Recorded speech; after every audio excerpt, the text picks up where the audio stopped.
I could have everybody's attention, I'd like to open the special council meeting. It's a public hearing.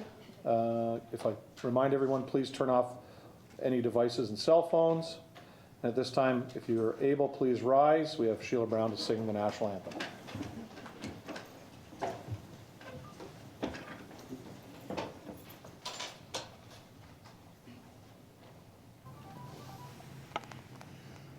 Oh, Canada, our home and native land, true patriot love in all of us command. With glowing hearts we see thee rise, the true north strong and free. From far and wide, O Canada, we stand on guard for thee. God keep our land glorious and free.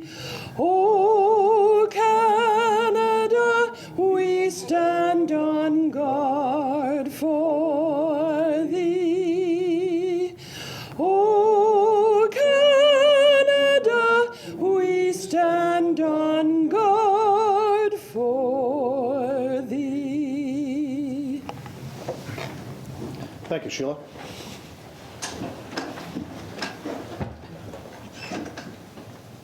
Can I get a mover and a seconder to confirm the agenda? Councillor Bodnar, Councillor Beauregard. Any questions? All those in favor? It's unanimous. Any disclosures of interest with regards to the public portion of the meeting? So we're going to hear a public hearing under the Planning Act. It's an application for zoning bylaw amendment, Planning and Development Department, Planning Division Report number 2020-36. Subject public meeting report for proposed housekeeping zoning bylaw amendment, file number D14-01-20. And David Schultz will be presenting this. David?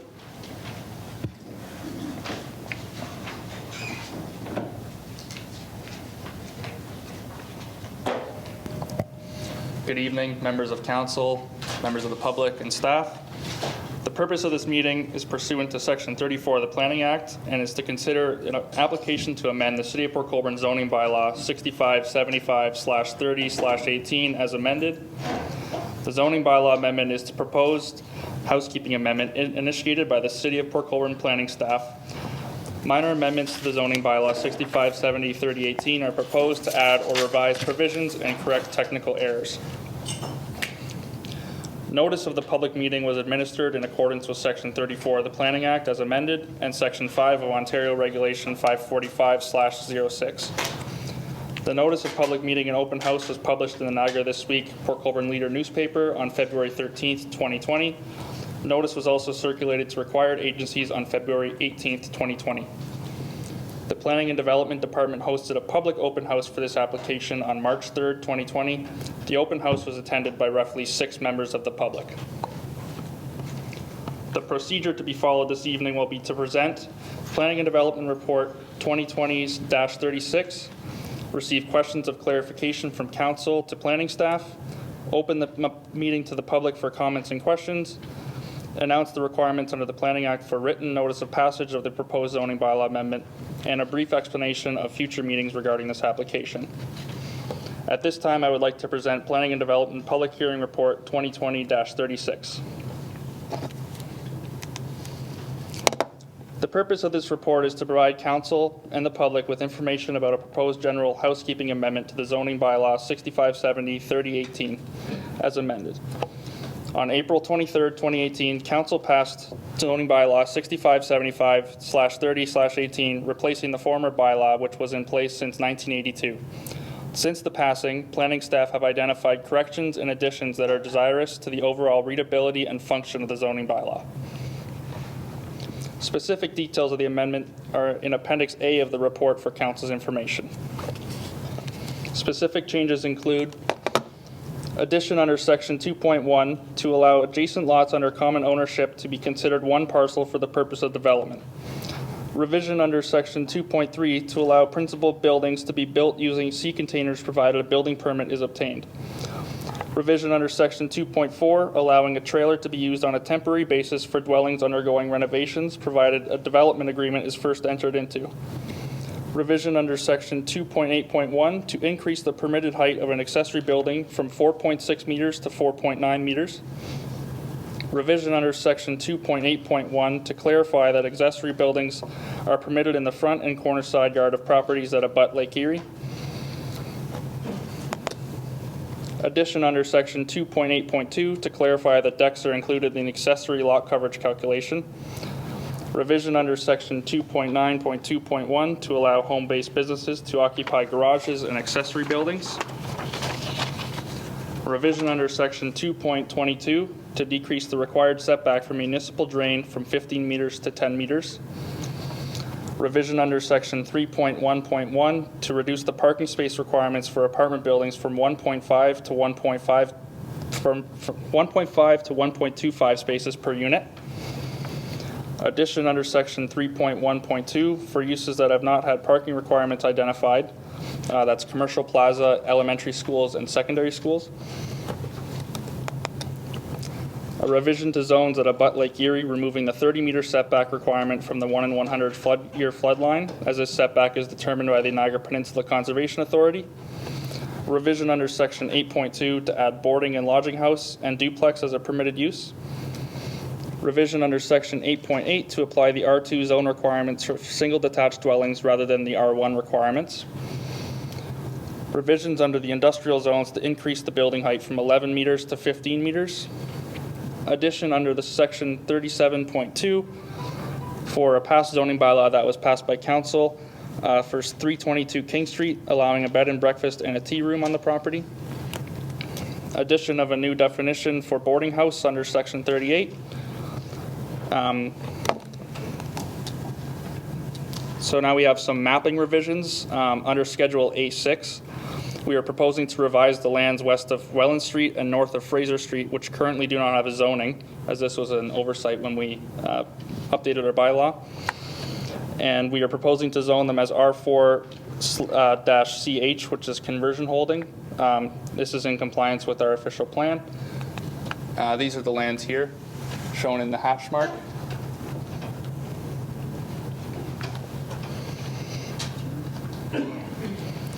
Further, we have more mapping revisions under Schedule A7, rezoning the stormwater easement in the Heron Point plan of subdivision. Planning staff have determined that this is no longer required. 322 King Street, as I mentioned before here, we are proposing to update the map to reflect the past zoning bylaw amendment that was passed by council. And section 602 Elm Street, that was also a zoning bylaw amendment that was passed by council from R2 to R3 in the past, and we're proposing to update that on our map. We also have some administrative changes to correct spelling, formatting, and cross-referencing errors. This concludes Planning Report 2020-36. As of today, written correspondence has been received by the following: Grant and Melissa Monday from 130 Hampton Avenue. Grant and Melissa would like to see the permitted accessory building height be increased to between 6 meters and 7.5 meters to allow more opportunity for two-story accessory dwelling units. This will create more opportunities for affordable housing and avoid unnecessary planning approvals. They also do not agree with the decks being included in the accessory lot coverage calculation, as it unnecessarily limits the amount/size of accessory buildings that can be built on a lot. If anything, they would rather see this as part of the overall dwelling lot coverage calculation. Other general correspondence has been received by members of the public that have indicated to planning staff they would like to speak tonight at this meeting. The Niagara Region has provided comments on the proposed zoning bylaw amendment. The region cautions the city regarding section 2.1C under requirement for a lot, where the two properties under common ownership can be considered one. They also comment that they recommend that section 2.9.1 for accessory dwelling units is further revised to allow the use of two residential units within a detached, semi-detached, or row house. This is in conformance or in compliance with the Planning Act that was recently amended. The region concludes that overall this amendment is consistent with the provincial policy statement and conforms to the intent and purpose of the provincial and regional policies. The region does not object to the proposed amendments. Planning staff is still expecting comments from the Niagara Peninsula Conservation Authority, however, they have yet to be received. At this time, Your Worship, are there any questions for clarification from planning staff? Council, any questions? I'll start with Councillor Bodnar. Thank you, Mr. Mayor. Through you to David. Just because I can't remember, what is the, on 2.4, I think it is, where you can have a trailer while you're doing your new home? And it says temporary. Yes, so Time frame for temporary, or does it go by? the time what frame they're would be developed in the development agreement. Oh, okay. And that's passed by council as well. So currently, we allow trailers to be used on a temporary basis for new construction of a house, but we figured it, with the housing crisis and things like that, people want to update their house. It's good to add in a renovation as well, provided that they enter into that development agreement first. Right. Okay. Okay, Council. Okay, thank you. Councillor Danch. Somebody else brought this to my attention. I'm just going to try to ask the question. So I don't know if it's 2.8.2 in regards to the deck and stuff like that. So you want to include that in the coverage for the lot when a deck is sometimes a temporary type of thing? I'm just kind of wondering where you guys want to go with this. So it's essentially been a long-standing interpretation of our bylaw. Coming from the past bylaw, we've always included deck in the lot, or the accessory lot coverage calculation. Our new bylaw didn't really have that wording, and we figured it meant to, but it currently doesn't. So we were figuring it would be a good idea to add that in, but we will look into that further. That's fine. Okay, Councillor. Thank you. Councillor Borgard. Through your worship, to planning, based on the wording of section 2.3H, it doesn't say anything regarding temporary or permanent, so would this allow sea container homes to exist? That's the intention of the amendment, yeah. All right, thank you. Okay, Councillor. Thank you. Councillor Bruno. Thank you, Worship. Thanks, Dave, for the excellent report. Dave, it's in the interest of customer service and people coming into the planning department. So there are various applications in play right now. There will be new people who will come in proposing an application. So I understand that whilst this comes back, a public meeting, it will go back for additional comments, infill, NPCA. Will we be advising people that have applications in play or that are coming in to put one in, that what rules that may be pertinent to them will be changing? I have been indicating that to people. There was a gentleman who came in to submit a minor variance application for exceeding his lot coverage, but I did advise him that it's a thing we're looking at. So I have been. Yeah. Good. I don't know, in case you're even not there, if there's any sort of notice with any inquiry or We that can, we can just we put can in. add that to our front counter if that's helpful, just so That would be people great. have an idea of what's going on. Great. It's a good Thank idea. you. Thank you, Worship. Good. Thank you, Councillor. Councillor Bagu. Thank you, Mr. Mayor. Good report, David. My question on building height, 4.6 to 4.9. I see no problem with a 6-meter height. And would you know, in the Niagara Peninsula, other municipalities, do they have height restrictions of 6 meters, or is it lower? Or how are we comparable to? From what I understand, Welland does have a 6-meter height limit, but I haven't done any research further than that, but I can include that in the recommendation report. Okay, yeah. And we just approved the 8 or 9-story condo. That's a lot more than 6 meters, so. Okay, thank you. Condo's not an accessory building, though. That's a big difference. Councillor Walls. Thank you, your mayor. Through you to David. In section 2.1, this is regarding the identical ownership and lots. What happens if the lots are differently zoned? That's a good question. So in that case, the zoning for whichever where it is located would take precedence. So if you're locating the building on the one part where it's commercially zoned, that's the zoning that takes effect for the building. So that could be confused, but it could be interpreted the other way, right? We do have wording in our bylaw that states that wherever the building is located, that's the zoning that takes precedence. Yeah, but that building may be located, and that building may be removed or taken down. So I see that there could be some complications here depending on what the zoning is. So, so if somebody was coming to you, again, I just see some confusion here, and I see some problems down the road, depending on the zoning. Hopefully, if you had 3 lots, not all 3 would be in different zones, but I just see that. Okay, so as long as that's addressed. Also through you, Mayor, to David. In regards to section 2.3, under prohibited uses and the containers, and I agree with what's there, but just a little question. In the last part of that, you say applicable zoning provisions. Yeah. What about building code provisions? Is that incorporated in other places within the bylaw or the agreements or permits? The building code doesn't really affect the zoning bylaw per se. I did have a conversation with our CDO about this, Okay. and he cautioned about adding another code into an act, into a bylaw. He didn't like that idea. Okay. All right. One last thing, Mayor. With regards to the restrictions on accessory buildings in front and side yards if you abut a lake. And when I went back through the zoning bylaw, there's no definition towards a yard, whether it's front, back, or side. And I'm just wondering if there's some way we could possibly in the future put in an orientation of the building or designation as to what would be the front yard or backyards.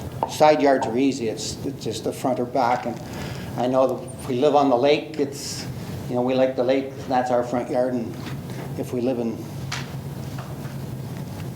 downtown here or in an urban area, it might be the front, different. So with that one, it currently is worded in the Lakeshore Residential Zone as an example, that accessory buildings are allowed to be located in the front yard, but not the required front yard. So the required is the setback from the front yard lot line.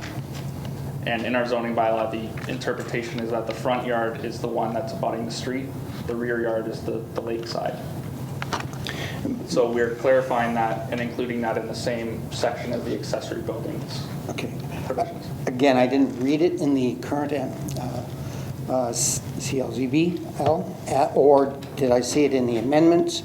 And I still, even from what you just described, I'm still, like if I was a resident and I built the front of my house and I lived on the lake and I built the front of my house to the laneway so that the impression that I wanted to get was there, then I would determine that that was the front of my house, not the back of it. And my neighbor may be the opposite way around. So I just think it would save some confusion for everybody to understand what would be a front yard versus a backyard. We can clarify that in our recommendation report. That's it. Good, thanks, Councillor. Councillor Clayle.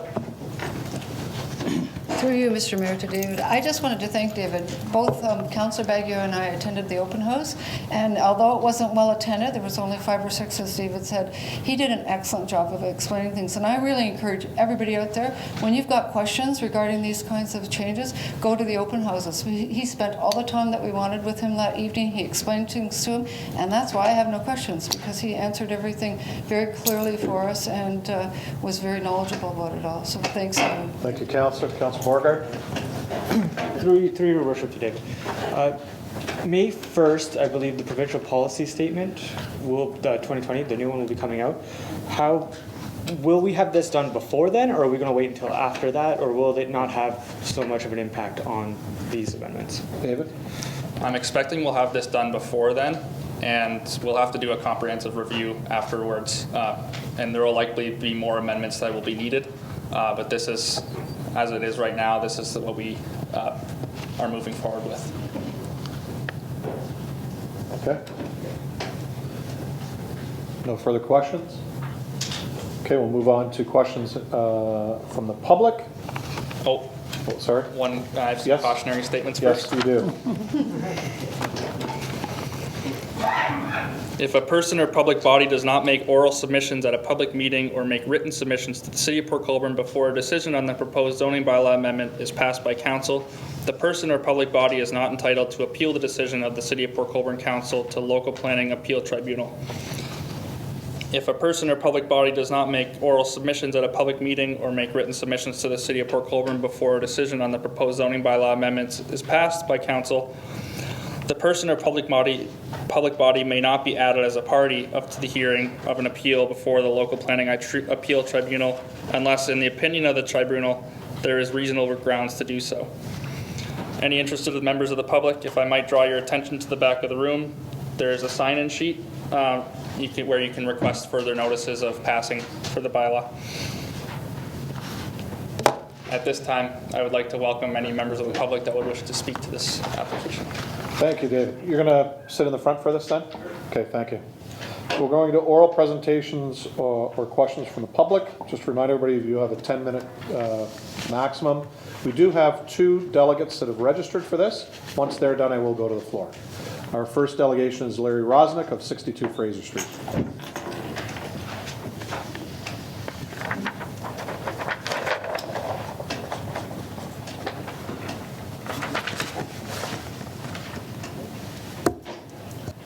And just press the red button there, Larry, on the speaker.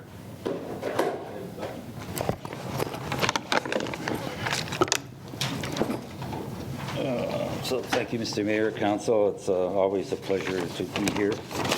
I have a number of concerns concerning this amendment here, and I'd like to give a bit of background. I mean, all of you, I'm sure, are aware of that recent storm we had. You just have to drive up and down Lakeshore Road to see where the debris field is.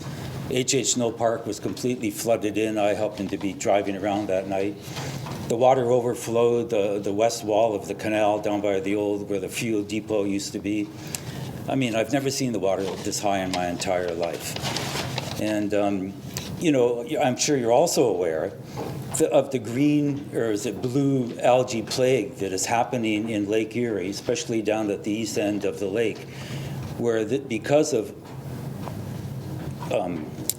fertilizer flow from agricultural lands going into the lake, this algae blooms and it makes the water toxic. I mean, you can't clean it, you can't do anything to it, you can't drink it. A fish swims into this zone, they drop dead.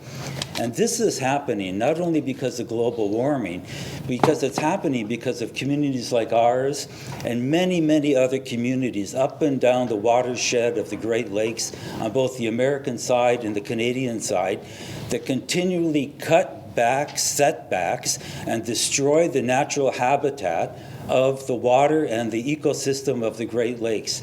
And this particular zoning amendment changes here that I object to are all the ones that say we're going to cut back the setback from either the 100-year floodplain or from a drainage ditch or from a stream. There's 1, 2, 3, 4, 5, 6 of them. 2-22A, 5.3G, 11.31, 34.3 maybe F, 35.3F, 36.3G. Now all of these are destroying the ability for the land to absorb water, for the plants to maintain that water, to control flooding. And with this last storm, you can see where the flooding is going. I mean, the curb of Lakeshore Road is where the debris field was. It was the curb that saved the water going over the dam at the Eagle March Drain into all the subdivisions built along in the back to the north. This is getting to be a serious problem. And if you people agree to these changes with the new setbacks, you are encouraging this problem to happen. You're degrading the environment, and you are making this quality of life for the citizens of Port Colborne very, very weaker and poor. Now, I'd like to talk specifically about this mapping change of the triangle, and if you can put this point on the side here. Who had this up? It was up before. Do you have this in front of you, this paper? Now, along here, if you look at this, I was under the impression that the big drainage ditch along Canal Road was on this property. And apparently the city disagrees. And once we got this map printed today that everybody can see, it's this dark line along the edge, the west edge of this point, where it says Canal Road, then that orange line. Everything to the west of the line is Seaway property. Everything to the east of that either belongs to the city or one little section at the bottom is private ownership. Now, this land, according to the city, hasn't been zoned before. And I'm trying to say this ditch is integral to the drainage system of the entire east side of Port Colborne. In fact, I was hoping to have the drainage map here brought forward for you to look at, but I spoke to Tom Ellerbush today, and if you go look at the ditch outside of Bell Street, and the top little gap is Kalali. If you go there and look in the ditch, there's concrete manholes with steel covers, there's drainage, barriers for the flow and coming and going. And one of these goes under the road, up along the west side of the tracks, out in behind the high school and Lakeshore. And because the tracks form a natural dam, this is where the water drains. Now, to zone this land as residential R4 is ridiculous. It's a lie. It has nothing to do with the reality. The reality is this is a storm sewer, it functions, and there's a CN trail land. I mean, zone it light industrial, whatever. My particular point of view would be to designate this as environmentally sensitive. There are crayfish in there are trapdoor snails, there are fish, there are frogs. I mean, this is an ecosystem. The bulrush still exists there before it gets pushed out of the way by this pampas grass. This is an ideal location for the kids from the high school to come and take a look and understand how functioning ecosystems works. And everybody has been suffering from mosquitoes these last few years. In my backyard, I have hardly any. In the evening, I have squadrons of dragonflies flying through, large and small blue dragonflies, gobbling up the mosquitoes. And they're coming from this ecosystem. This is an important piece. Now, even Tom said, Mr. Ellerbush, retired engineer, said that if this drainage ditch as it's functioning now could be covered over, so that you can build on it and the water still flows. And I'm dead set against that. It should stay a natural environment for the children to look at, for the fauna, fish, life to stay involved with this. And I'm against this. Now, if you go to the last little bit here, the mapping. Just 1 second on that. David, nobody's suggesting that we're going to fill in our main drain that drains the whole section of Wellington, Clark, Janet, and Humboldt. Yeah, Larry, that's not part of this report? No, I didn't say it was. Well, no, But you just did. you're changing the zoning to R4 is what I'm saying. Well, It should be zoned. Yeah, just on that, you're talking about the property ownership that's there, not the ditch, with regards to that? The ditch is to the left of the property line there. It's in the It's black. This property line here bisects right down the middle of the ditch, all the black stuff here. In fact, the bigger bump out here, if you remember, this is where the homeless people were encamped. It's in a low-lying area. It forms part of the ditch. So it's the black under this orange line is the ditch, and up at the top here, right into here, is the railroad line. So why would you zone something that is functioning as a storm sewer and a railroad line to R4? It's beyond me. I mean, this is my complaint. So anyways, But that is not the intent of this report, correct? to change it to Our R4. intent is to add a zoning to a property that currently doesn't have a zoning. Which is owned by a third party or by the city? Some of them are owned by the city and some are owned by a private owner. Okay. Right, so what I'm saying is that if you look at the other list here, there's environmentally sensitive. or protected. There's hazard sites, which is water. I mean, water coming and going. I would suggest that a zoning for this particular point of land would be one of those two. It maintains the present function, it preserves it to what it is. How can you call it R4? Nobody's ever going to build on it. I mean, I can understand tidying up a report, but this has nothing to do with the reality. And if you are going back to all these setbacks, you're going to degrade the environment, you're going to cause more flooding, you're going to cause damage, and the overall, I mean, Port Colborne's just a tiny bit of what is going on around the Great Lakes. We either stand for the environment or we stand for developers that want to come in, make a big buck, cover the lots as much as they want, so there's not even room for children to grow up behind the building and play catch. You have to decide whether you're an environmentalist or you're just for development. With that in mind, the last little mapping here with this little, what's it called here? Swale, I can't even read it with my reading glasses. I'm against rezoning that into parkland. Whoever designed this subdivision knew we had to put a parkland component in it. If that swale was there and deemed necessary a few years ago by planning, it is more necessary now with the water we're getting and the high water levels. You're not going to call that a park, and then when it rains, the kids are out there playing catch in a puddle. I mean, give me a break. If he needs parkland in there, make him do it and keep that swale for the proper drainage. Thank you very much. Thanks, Larry.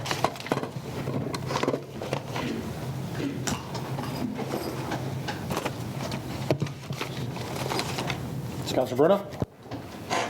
Through you to our planner, Dave, I'm just wondering if you can address the setback issue on waterfront lands, the reduction. Through you, Mr. Mayor. That was a discussion that we had with the NPCA. Their regulation, under the Ontario regulation, has authority where they have regulated area along the lake. Us having a setback there is completely redundant and actually just sterilizes all development for the property. Their setbacks are determined by them. They have the expertise for the waterfront area, their protected areas, and they have the authority there. Councilor Bruno? So that's what I thought, but I wanted to ask you the question first, only because they're commenting agency when that development wants to go through. So they'll use the 100-year storm or whatever their mapping says. So why do we need to, Mr. Rosnick's point, why do we need to invoke a reduction when whether it's a reduction or an expansion doesn't sound like it's relevant because they have the say? David? So they have the say for building permits. If you want to vary or go closer, that's when our setback issue is a problem. And if people need to go to a minor variance, they have to submit a slew of studies for essentially no reason because of our requirements. When the MPCA has mitigation measures in play that they can build structures that are flood-proof or things of that nature. So yeah, that's why we are moving ahead with this. Okay, thank you. So just to be clear that we're mimicking the NPCA, correct, Dave? So as their rules, if they change moving along, we would obviously amend ours at that time? That's correct, and we are one of the few municipalities left in the Niagara region that still has a requirement such as this. Okay, thank you. Any other questions? Yes, Councilor? Through you, Mr. Mayor, to Dave. I know I spoke with you, David, at the meeting the other night regarding this ditch, and you told me it was not going to be closed over. The plan was what Mr. Rosnick was saying about it being a place where the bulrushes and everything are. Did you not tell me at that time it would be left basically the way it was now? Because it's on Seaway property, we have really no say of it. If anyone would want to make an entrance over that, they would need Seaway's permission as well as our municipal consent to make sure that it's perfectly culverted and of that nature. Okay, Councilor? I just wondered, does that satisfy Mr. Rosnick, the fact that... As my understanding, talking to the planning department, Seaway owns from the line of the road, the bike trail to the canal. It's the city that owns that triangle down in there with the train tracks and most of the ditch. And south of it, Larry Fontaine Jr. wants a chunk. Yeah, so we'll, during it, make sure in your report you just confirm that for council when that comes forward. Thank you. Any other questions? Councilor? With regards to what Mr. Rosnick had to say. Oh, no. Okay, thank you. Because we do have other people. Yeah. Next is Jack Kalinga, 770 Highway 3. Jack?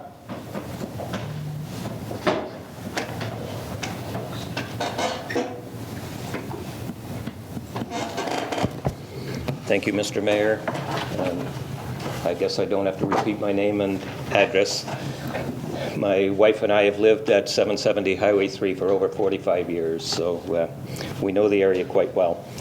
I'm going to start with where the consolidated zoning bylaw ended in 2018. So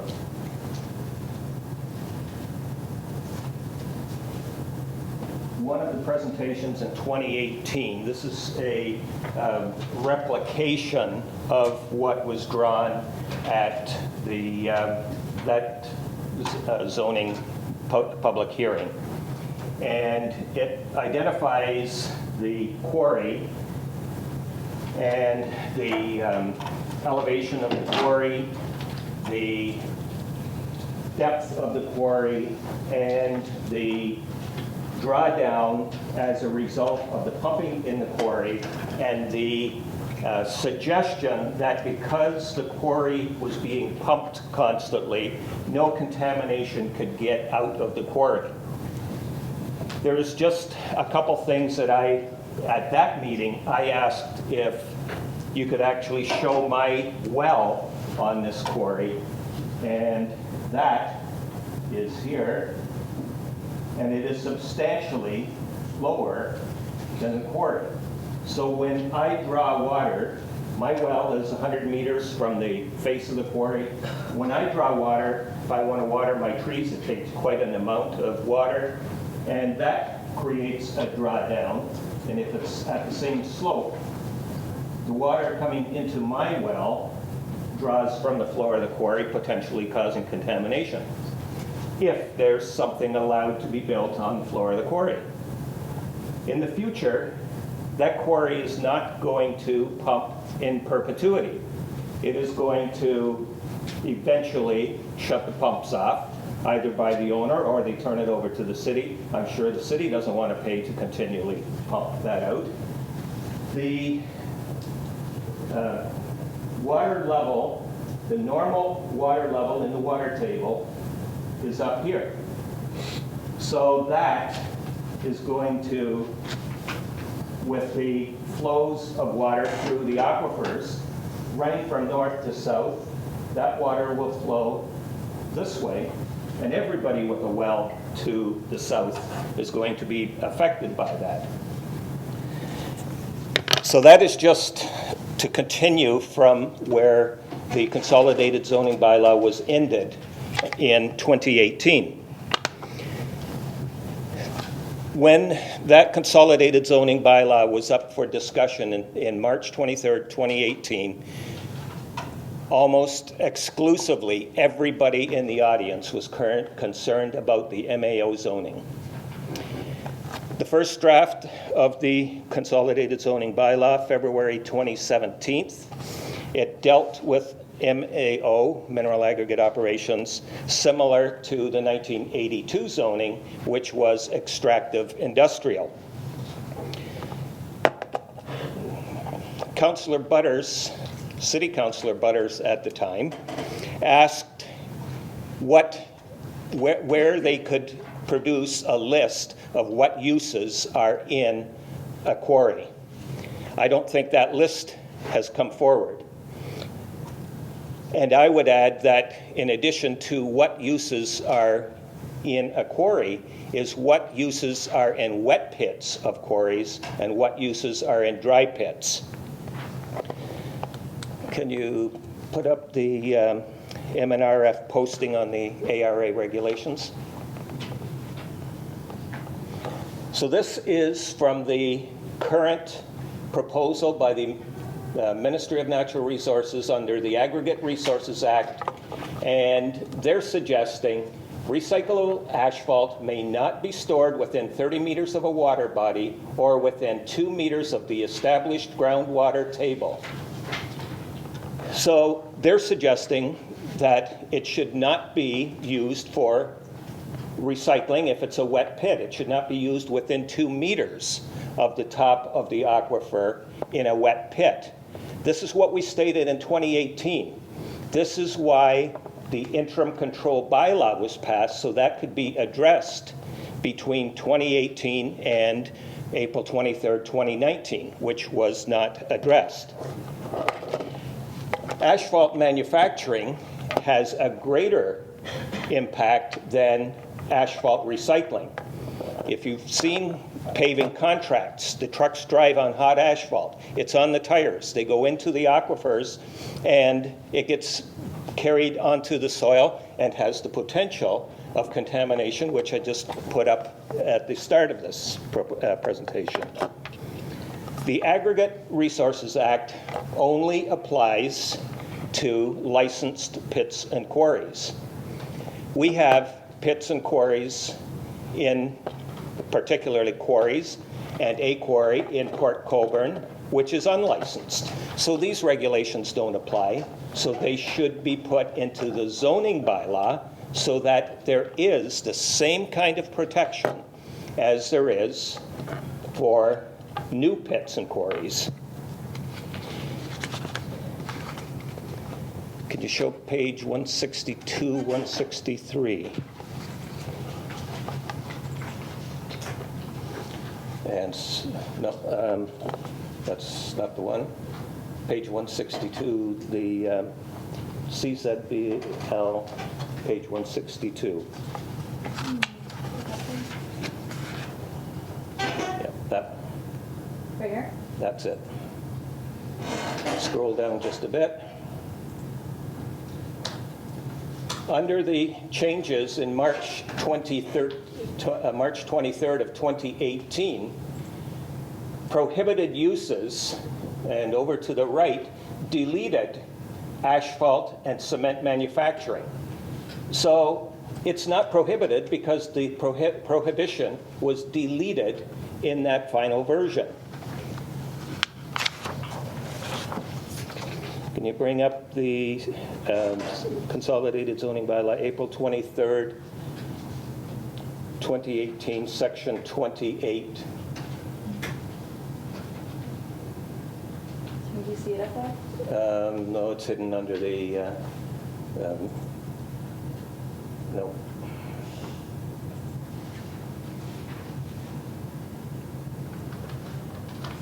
There.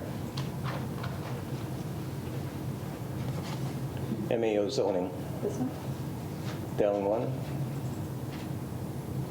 This is what is allowed in an area designated mineral aggregate operations. Mineral aggregate operations, up a little, please. Permitted uses, mineral aggregate operations.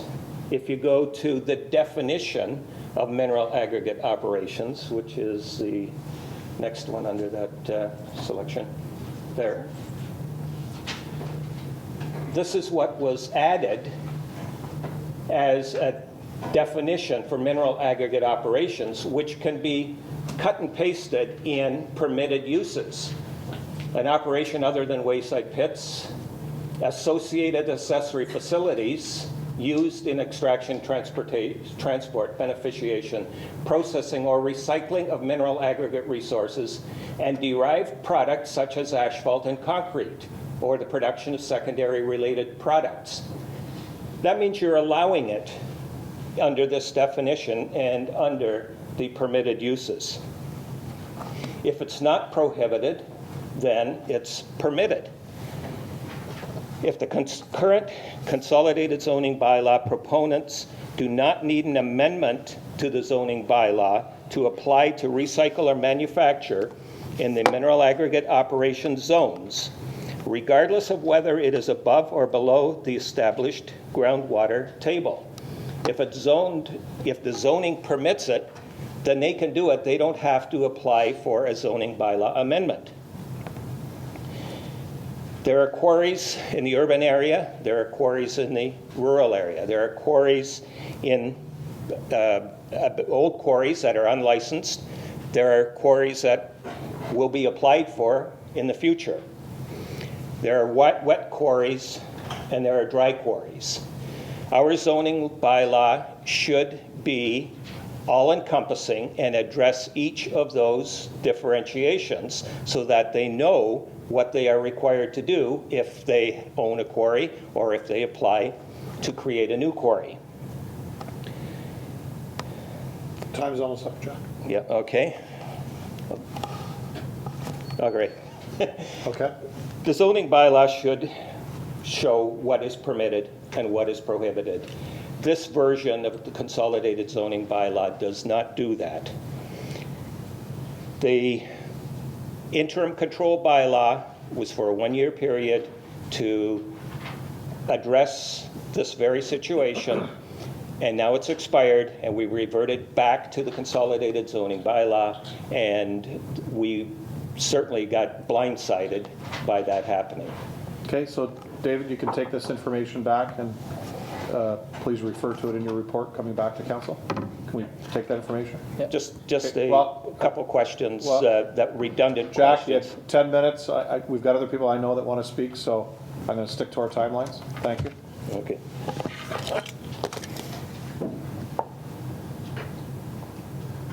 Questions from council? Councillor Bottom. Thank you, Mr. Mayor. So David, when you go back and look at this, and can we not put the words in there that says asphalt and cement not permitted? Like, I think, Jack, is that what So- you're alluding to? It isn't there, it doesn't say that. So, David? Through you, Mr. Mayor, unfortunately, from what I understand, I'll have to look into this further, but because we haven't given notice of this amendment, we can't make this amendment now. So this will have to be something that Because we it's come not back to. included in the amendments that we're dealing with this evening. Correct. okay. Fair enough. So it would have to come back to another Yep, meeting? Is that all right, Councillor? as long as it comes back. Yeah, that's fine. Councillor Bruno? Your Worship, I might need your ruling on this. Help me understand whether there was an interim control bylaw, whether it's now not there, and those uses, even if the zoning is there, like asphalt, like cement, would they still need, if it was permitted, would they still need to go through hydrologist testing before they would be allowed? Or is it as clear as the zoning says it, no more studies, you can proceed? David? We'd have to look into that further and provide comment on that.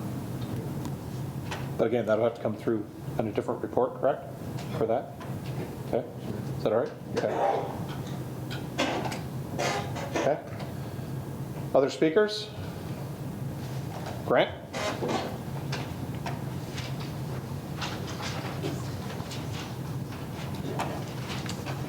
State your name and address, Grant, please. My name is Grant Monday. I live at 130 Hampton Avenue in Port Colborne, L3K 5S1. I just want to thank Council for the opportunity to speak about this housekeeping zoning bylaw amendment, and I do want to concur with the other councillors that Mr. Schultzer did a great job at his open house, and it was quite clear what was being proposed, and that was really helpful. We've had a chance, my wife and I, reviewing what was proposed, and on the whole, we support most of the changes. We don't have any issues. We do have issues with two specific areas. One was around the accessory building height for detached accessory dwelling units and for accessory buildings. We think the increase to 4.9 is just not enough.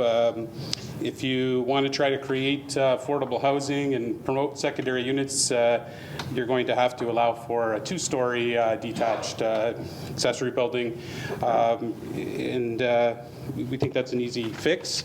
And my understanding is that a number of minor variances have been granted to allow for two-story accessory buildings over in the past. I've helped build two of them, and they went through and got variances. And so, you know, because of that, we think that maybe it should be something that should be allowed as of right. With regards to the lot coverage change where decks are now going to count towards accessory lot coverage, and I know staff is saying that they in the past have interpreted it as decks count towards accessory lot coverage, but by virtue of the fact that we're changing the definition is an indication that obviously they were interpreting it wrong. We find that this change would be prohibitive for us on our property. We have a covered deck in our backyard that's 12 by 40, but it's part of the house. If you look at it, it's attached to the house. You need it to get out of the house. You can't, there's, you know, it's our main floor is 6 feet out of the ground because bedrock's 3 feet down. In my experience, decks haven't counted towards accessory lot coverage in Port Colborne. I worked for the city of Port Colborne, and I learned from Chuck Miller, who was around, I think, since 1982 on the old bylaw, and we never counted decks that were attached to houses as part of accessory lot coverage. We would be counting them for total lot coverage, but for accessory lot coverage, it's very prohibitive. And basically, it means that many people across the city are going to have to get minor variances potentially if they want to build an accessory building now, because all of a sudden a deck that they built now counts towards accessory coverage. And that's going to create a nightmare for politicians, because you're going to have fights over small increases in accessory lot coverage that normally should just go through as of right. Yeah, so I just want to thank again for the opportunity to comment. I hope staff and council will give serious consideration to our comments. I don't believe the general public's aware of the impact of the amendment to section 2.82 will have. Please send me a copy of the decision and a copy of the staff report when it's ready. Thank you. Any questions? Councillor Bruno? Thank you, through you too, Dave. Dave, I see the merit in Grant's presentation, and being on the Committee of Adjustment, I think coming forward for a deck that's being part of the House. I'm just wondering if there was a rationale that you can explain that went into the draft. David? So currently in our bylaw, covered decks are covered, and they are included as the house calculation. It's the uncovered decks that are where the discrepancy is. Under the section 2.8 and then 1 and 2, it refers to accessory buildings and structures, but it refers it to as a building and explains as a building. So with the lot coverage, it always referred to a building. Now, in my experience, how I was, well, I guess, taught through my student experience and everything like that, decks were always included in that calculation. Now, I know things maybe have changed in the past through different planners and directors, but we felt it was going to be helpful to clarify that they were included, just in case we ever had a conflict there. Councillor? Well, it seems that most reasonable people will build a reasonable sized deck to, and I was just speculating that is this for to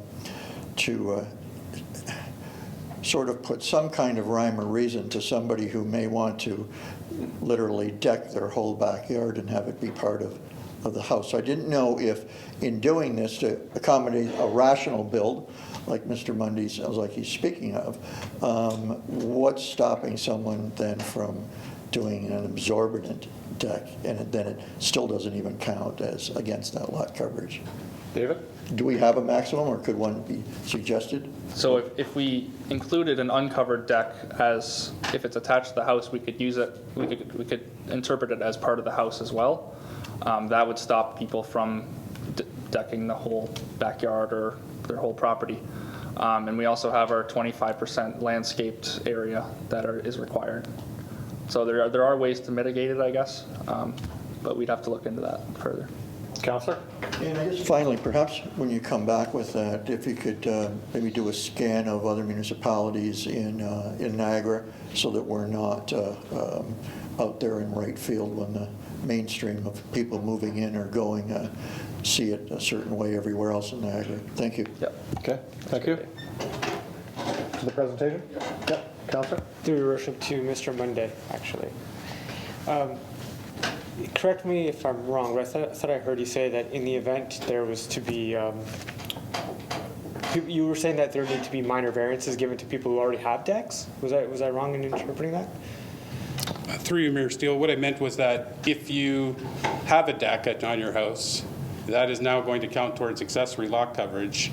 And so that limits the amount of lot coverage you can build, accessory lot coverage. So if you have a 5,000 square foot lot, you're only allowed 500 square feet of accessory building coverage. If you now take that deck that's already built, and let's say it's 500 square feet, you're done. You need a minor variance. Even though that deck might only take up 10% of your lot, and maybe your total lot coverage, you're far less than what the total allowable coverage is. Let's say it's 50%, and you're at 40%, but because your deck is now counting towards accessory coverage, all of a sudden your accessory lot coverage you would exceed if you build a small shed or a garage or anything that would be considered an accessory building. And then you're having to apply for a minor variance. And I know in the past, a friend of mine ran into this situation, and his choices were apply for a minor variance or hire a lawyer to basically tell the city to issue him his permit that the decks on their house didn't count towards accessory lot coverage. It was actually cheaper to pay for the lawyer's letter. It was $500 versus $1,400 or whatever a minor variance is. Okay, thanks for clarification. Thanks, Councillor. No further questions? Thanks, Grant. Okay. Barb, you had your hand up? Yeah? Okay. So, yeah, I'll go for this gentleman here. Okay. Sure.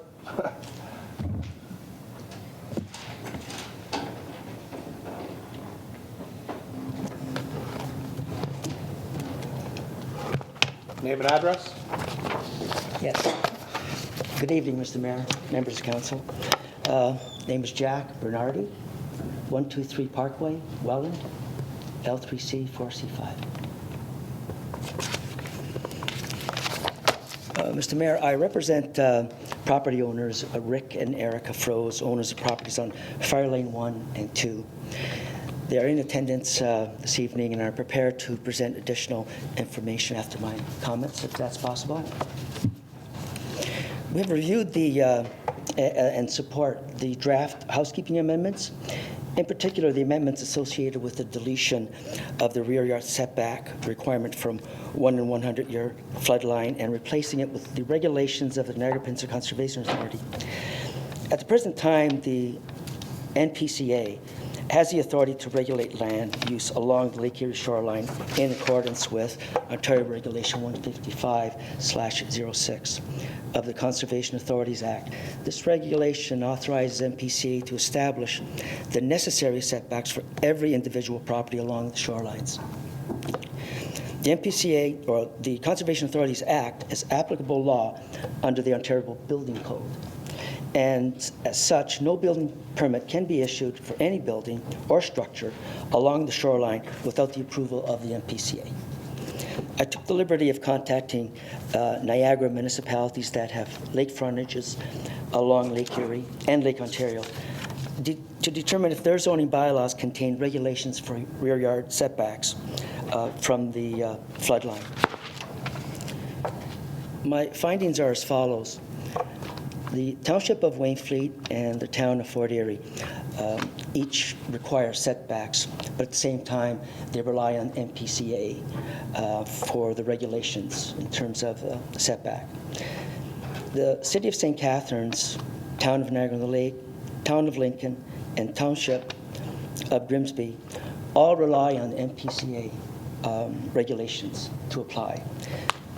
That tells me that they have confidence in the fact that the MPCA regulations will provide the necessary setback in each individual case, and not just a arbitrary 30 or 25 meter setback. It's based on basically science in terms of their regulation and determining what the proper setback is. So in closing, we are supporting the amendments in this particular case. And if I may, take the liberty of just maybe commenting on the amendment dealing with accessory buildings and structures. Mm-hmm. In my experience, over many years in many municipalities, accessory buildings and structures are detached. They're not attached. Accessory buildings and structures, it's a shed, it's a garage, but it's not attached to the building. The way most municipalities deal with decks as lot coverage, if that deck exceeds a certain height, and once it exceeds that certain height, then they'll count it as lot coverage for the main building. But a deck on the ground or hardly above the ground does not count for lot coverage for an accessory building. It's attached. It's part of that main building. And in my experience, we've never had a problem. Doing what you're proposing is going to create a number of minor variance applications, as Grant has mentioned. And that's a lengthy process. It's costly. And it leaves the chance of an appeal. So in my opinion, decks should not be considered as lot coverage. Great, thank you, Jack. Any questions? Be happy to answer any questions. Mr. Any questions? Thanks, Jack. Thank you.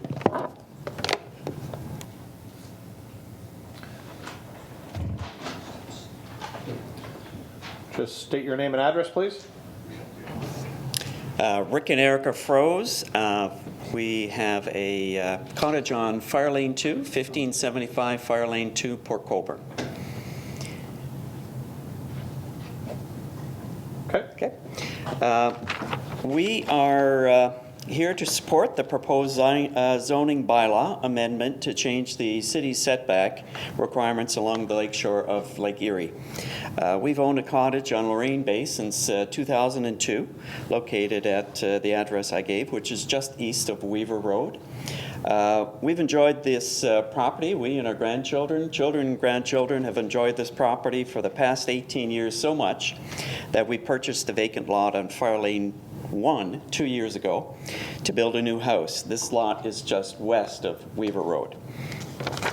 This amendment will simplify our permit process for this new house on our vacant lot. And if I just want to speak to the vacant lot that we've purchased does have shoreline protection that was installed by the previous owner in 1986 after the last record-setting high water levels and storms eroded the shoreline in 1985.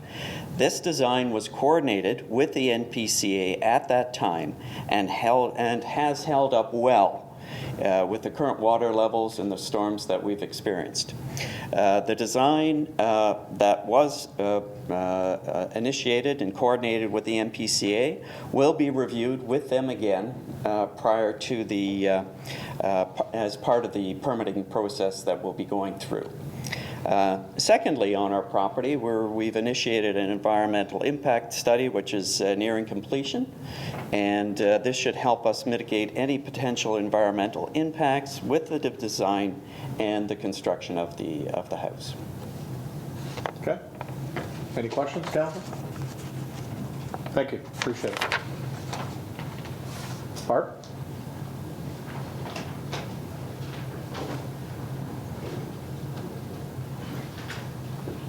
Thank you, Mr. Mayor, King Council, staff. Barbara Butters, 1152 Weaver Road is where I live. I want to also talk a little bit about the mineral aggregate operation piece, which I'm going to just refer to it as quarry operations because it's simpler. Barb, I just want to make sure that we're okay. David, based on this public meeting, or should Barb wait till when that's brought forward, or is it okay to talk about it during this public meeting? Because you did mention something. Through you, because it wasn't on the notice, we can't address this through this housekeeping amendment. So it's essentially up to you. But I have questions to the possibility of including things in the next version of it, if that's okay. Yep. Okay. Okay. So is it fair to say that nothing from the interim bylaw that expired is included in these corrections or additions? That is correct.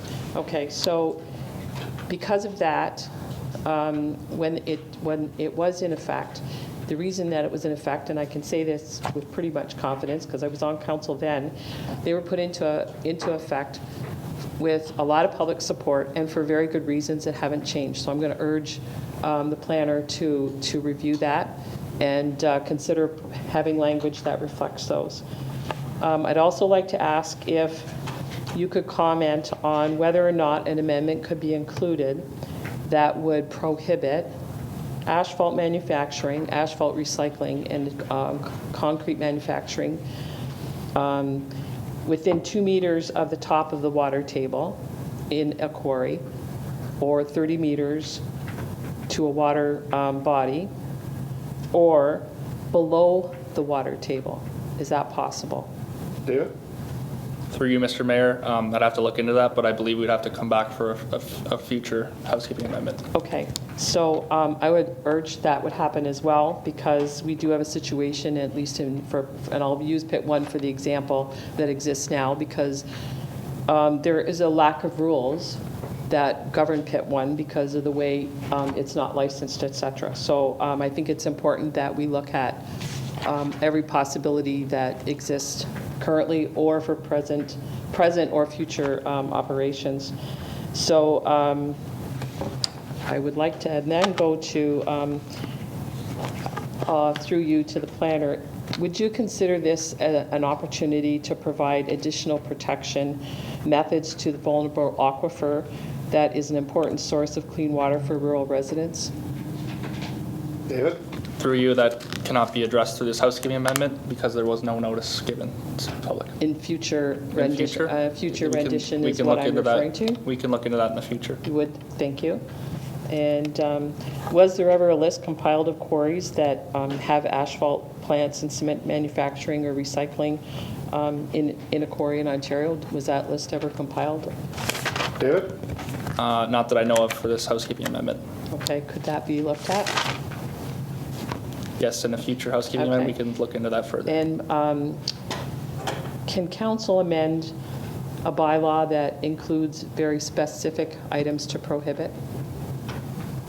Through you, Mr. Mayor, in the future, yes, that can be a direction of council to look into. Well, then that's what I would urge this council to be doing, is to look at those prohibition type uses to going forward for quarry operations, specifically MAO, because not to do that leaves the door wide open that could have really disastrous impacts, especially on the water that rural residents rely on, and that comes from the aquifer to a great degree. So these kinds of things, I would think, could afford another layer of protection. So I guess the question is, the next report comes back, will you do that? And I leave that with you. Thank you. Thank Thanks, you. Barb. So on this though, Barb, that would be a whole new public meeting because it's not part of this report. Right. So this report will come forward based on what's in here. Yes. That would have to come forward as per Councillor Bodner's question. So that would be a whole separate public meeting with its report from staff, and then we'd go through the same routine as we are this evening. And would there be a time frame on that? Well, it'd be the direction of council, so we'll have Okay. to have council Okay. give that direction to staff. Okay, then I would hope So, that but tonight we'll deal with this public meeting, and then we'll have, council can do notice of motion for next meeting to have staff move forward with something like that. Thank you. Good, thanks, Barb. Ron?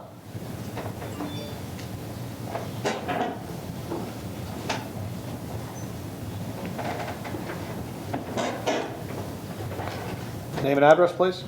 Ron Barda, 5474 Fire Lane 22.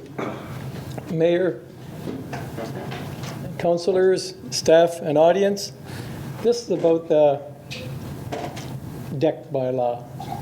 If it falls under being included in space, what happens with decks that are put out there, let's say a 12 by 14, that the only time people use them is when they put a canopy over them in the summer? Would that be all decks, everything out there that's being used? Like, could a person, let's say, take 20 skids, place them on their lawn? Would that be construed as a deck? David? We'd have to look into the definition further and come back to you. Okay. I don't think the skids would work though under the building code. Well, I I'm know, just saying, if they're, in I know where reality, it's being done, where they put plywood on them after the boards got rotten. So So if that's not a deck, then we could easily get around that. And the other matter is what happened in Stony Creek. 2 places, one on Millen Road, one on Fruitland Road, totally cemented their whole yard, everything, to get around the deck bylaw. Would there be anything stopping anybody from doing that here? David?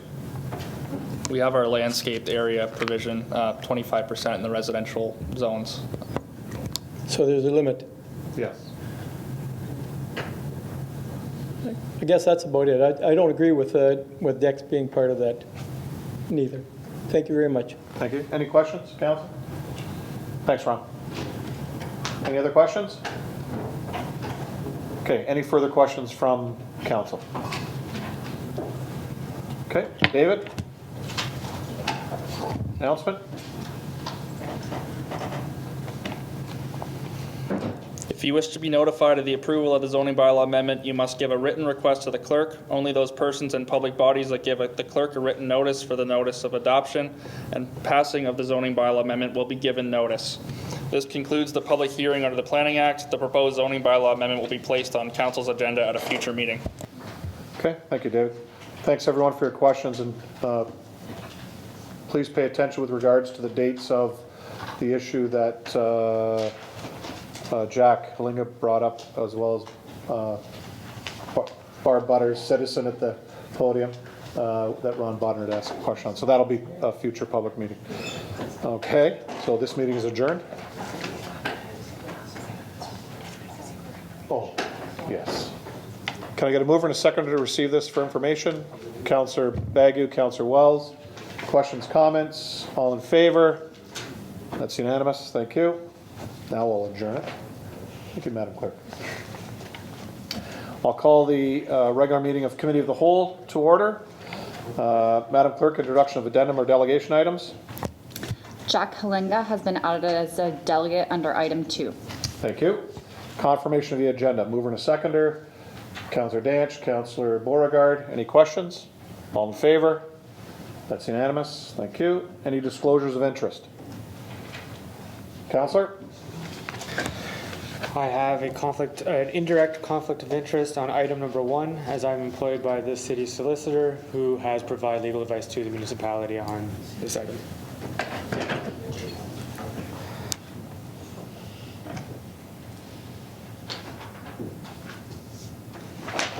Okay, anyone else?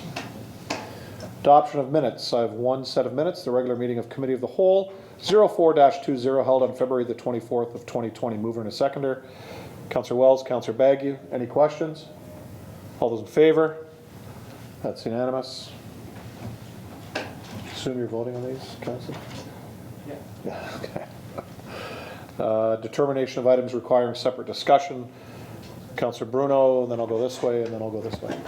Thank you, Worship. Item 1, and I'm not sure if I can do these in block. They're information items now, but 10, 11, 12, and 13. Okay. And yes, you can. Councillor Bagu? Councillor Wells? Item 2. Okay. Councillor Beauregard? Councillor Danch? Councillor Clayliff? Councillor Bodner? I'll speak on 1 and 2, but they already been called. Yeah, okay, that's fine. Okay.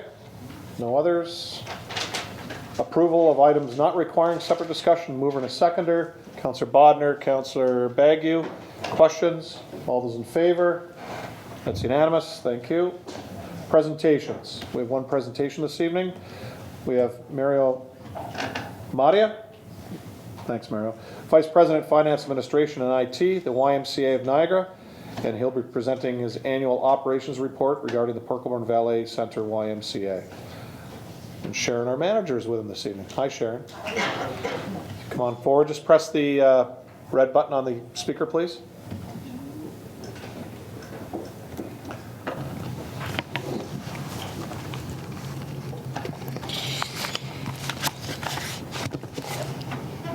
Good evening, Mayor Steele, council members, City of Port Colborne staff, and members of the public. My name is Sharon Shills. I'm the center manager for the Port Colborne YMCA. I am very pleased to be here this evening, and with me is Mario, as he was introduced. So tonight we are going to review some of the topics, the highlights from the 2018 to 2019 year 7 of the Port Colborne YMCA. What is new in 2019 to 2020? We're going to talk a little bit about the fitness appointments, our new Y Thrive, and the budget for 2018 and 2019, and the projection of the 2024 budget, the 4-year forecast. So the YMCA continues to have a significant and positive impact across the Port Colborne community. As you will see from the stats on the next couple of slides, we have been able to achieve some very significant milestones in Port Colborne. We have over 75 staff in our team. We have 1,252 volunteer hours provided by over 74 volunteers. We serve an average this past year of 2,172 members on roll throughout the year. We supported over 400 children, individuals, and their families for financial assistance.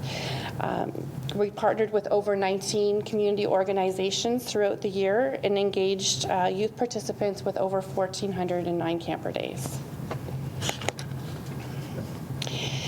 So other ways to access the Y other than membership will be also through non-member access highlights or drop-in programs or through day passes. So we've had over 5,025 swim passes through child, family, and adult, which is significantly up from the prior year, just over 500. 1,230 swimming visits by schools in the area. 6,633 day passes and guest pass users have come through in the year's time as well. So total of all number access visits for the year is 16,795. It's just up over 1,800 visits from the previous year.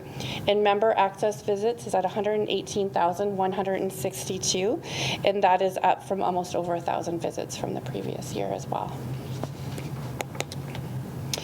The next page shows the access report. It talks about total number of programs and hours per week that we offer the programs, and it breaks out into the different areas of aquatics, fitness programs, preschool, and youth programs. If you want to take a minute to take a look at that.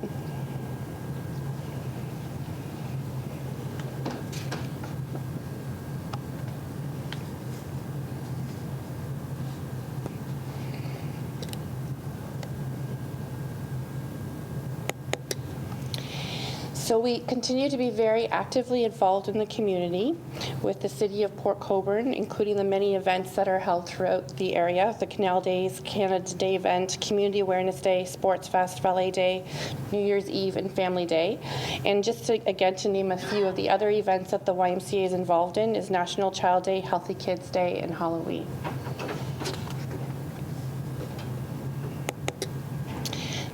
This coming year, the 2019 to 2020 year, we've had some new launches, some new programs, Ariba, Family Jump Fit, and expanded offerings in Aquafit and Yoga, which we hear often from our members. And we've added an additional skill-based youth sports program, badminton, soccer, and basketball. One of the other investments we're looking at and starting in the spring is a new drop-in band and body weight class, and this will be a drop-in basis, so you pay a drop-in fee, and you can come and attend the class with us.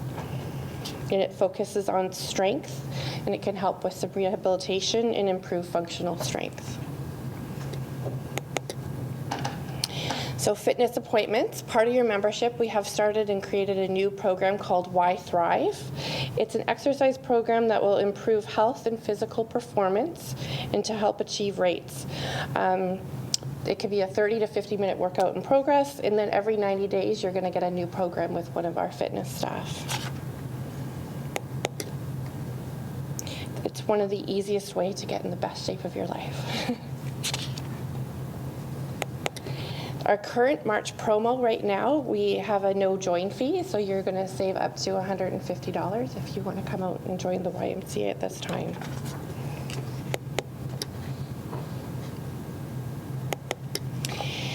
In supporting participation for all for YMCA financial assistance, the YMCA continues to be inclusive and open to all.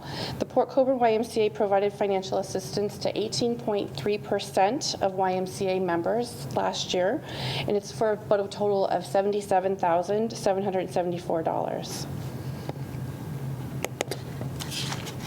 And I'm going to leave it over to Mario. Okay. Thank you, Sharon.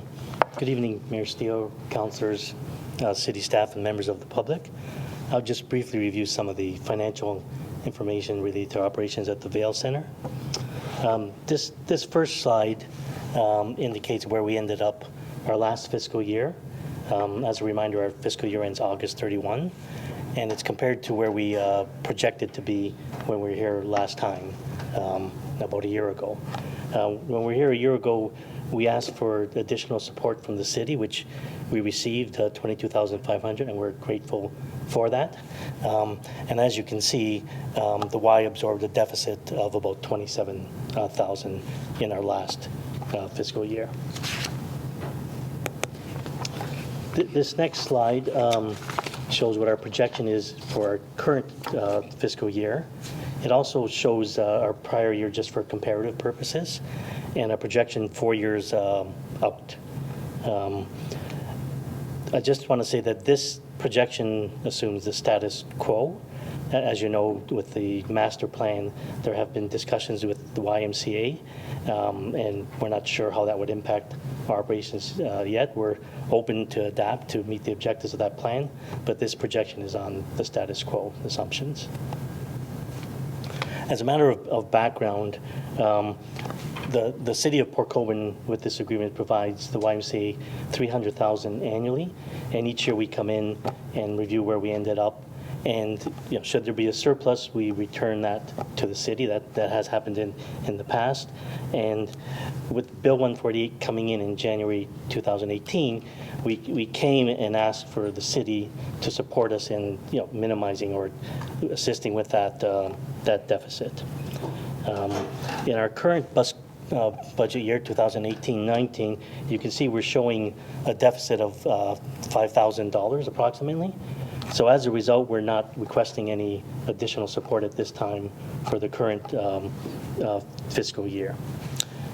Going forward for the next 4 years, you can see the deficit actually increases, and let me just explain why that is.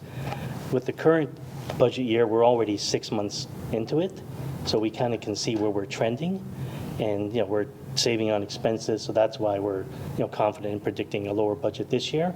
But for the following years, we've added a factor a little bit higher than inflation to restore some of the expenses to the levels they were in the past. For example, supplies and office and direct expenses, historically they've averaged $80,000 and $50,000 respectively.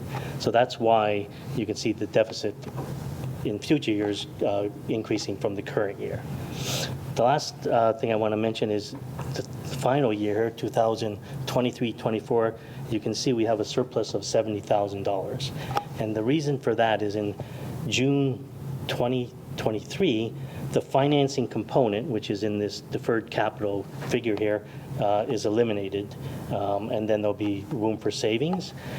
That $70,000, when we get to that point and beyond that, can be returned to the city, or we can have mutual discussions on what capital improvements may be required at that time.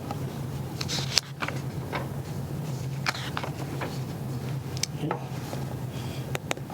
So on behalf of the YMCA, I want to thank the city for their support and the partnership that we have with you. We're happy to serve the residents of Port Colborne, and we're willing to answer any questions you have at this time. Great, thank you. Any questions? Just a comment. Thank you for an excellent presentation year over year. I'm pleased that you actually are ahead of your projections last year on absorbing the minimum wage increase. Yes. I'm pleased that you're up in attendance.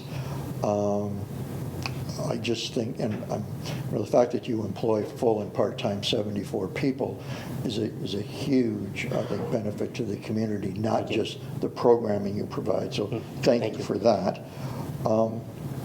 I don't know if it's currently this way. But for the size of Port Colborne's community, if you take that over your actual membership, I think we did have the highest uptake, notwithstanding there's people from Wingfleet and Ridgeway and maybe even Dane City that come to ours. Right. But the fact that I remember when we were going into this negotiation of having a Y, and there were many people that said, you know, it wouldn't work here, or there wasn't the income to support that uptake. And yet you keep increasing people who are making visitations. Right. You've upped the level of people that you provide assistance for. And I think today what I thought then, and that is if we had to look after that warm side of the facility,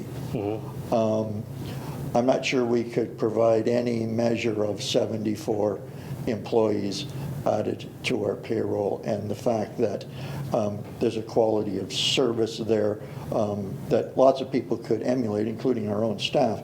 But the fact that you have those standards, I mean, you know, I think all of us invite people to go to the Vail Center, and the Y is a big factor in that, and especially for a community our size. I think it shows that we punch above our weight class, Yes. and that we offer things that that most people wouldn't be able to experience in a community our size, especially with what was then a Y next door to the east and a Y next door to the north. So personally, I want to congratulate you on the job you've done, meeting that budget, not needing assistance, and I hope there's even better relationships ahead. I was somewhat taken aback, but I've spoken with our community services representative that's here tonight, Nicole, and I think that issue in the Parks and Rec plan, with the input that you've had and maybe some other exciting opportunities, that can come to fruition too, like all the others. So just want to thank you very much. Thank you, Mr. Mayor. Yeah, thank you very much. No further questions. Sharon, Mary, really appreciate it. Thank you. Thank you.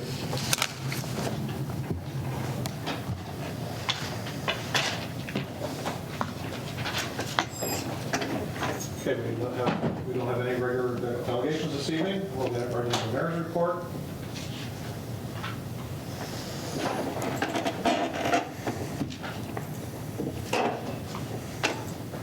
So tomorrow we will be hanging yellow ribbons on the lampposts in front of City Hall, as we have done every year since 2009, when Corporal Tyler Crooks lost his life in Afghanistan.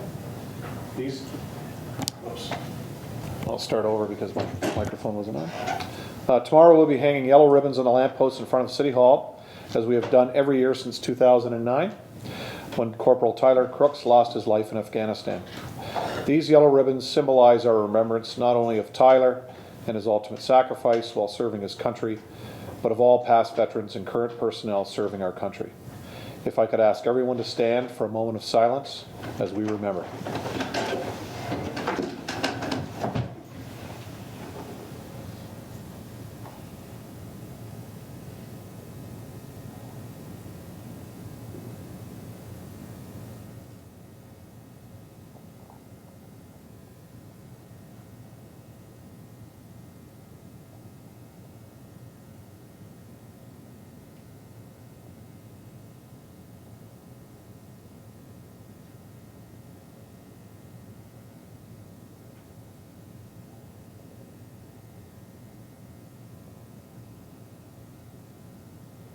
Thank you.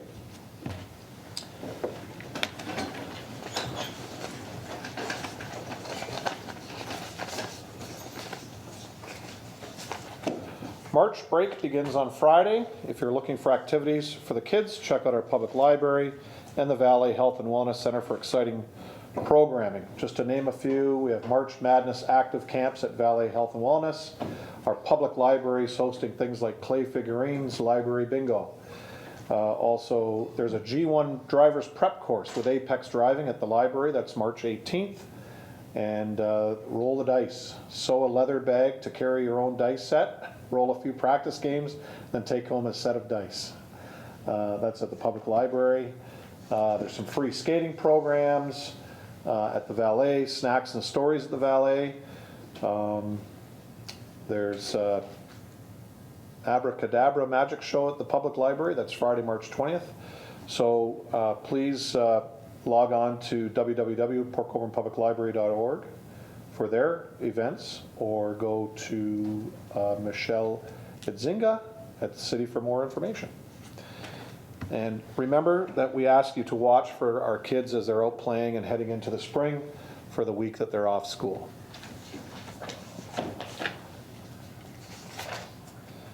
Our budget meeting schedule has now been set, and the draft budget should be posted online shortly. The first meeting will be on Tuesday, March the 24th at 6:30 p.m., followed by Saturday, March 28th with 2 sessions, the first from 10 a.m. to 2 p.m., 10 a.m. to 2 p.m., and then followed by Monday from March 31st, on March 31st at 6:30 p.m., all here at City Hall. And they're all open to the public. And they'll also be streamed by our people from our live stream on YouTube. I have to say I got a little frustrated last week when I received a letter in my mailbox from someone, I don't know who, because they didn't sign their name, complaining that I had done nothing about a complaint that was supposedly registered 2 weeks earlier by some other unknown person dealing with a parking issue on Hampton. I take all complaints very seriously, and so does every councillor around this horseshoe. We all take our complaints seriously. First, there is no record either in my office or in the bylaw office of any complaint about parking on Hampton. The last complaint we received was from 2017. So we ask you, if you have an issue, call City Hall, file a formal complaint in the proper manner with the bylaw intake clerk. Don't assume your neighbor did it because you talked about it. We can't act if we don't know. And you need to give us your contact information. If you're going to send me a letter, or any counselor, we ask you to sign it, put a contact, whether it's an email, a phone number, and your address. Everything is kept in strict confidence by counselors and staff. So this is the only way you're going to be able to get things done. Trying to do it anonymously doesn't help when our bylaws, if that's who's engaged at that time, have to do something. They can't go by rumors and innuendo. They have to speak to people directly. So I know councillors, as I said earlier, take this very seriously, and we can only deal with those that we know who they are. So please report it to our staff. We have great staff on the second floor.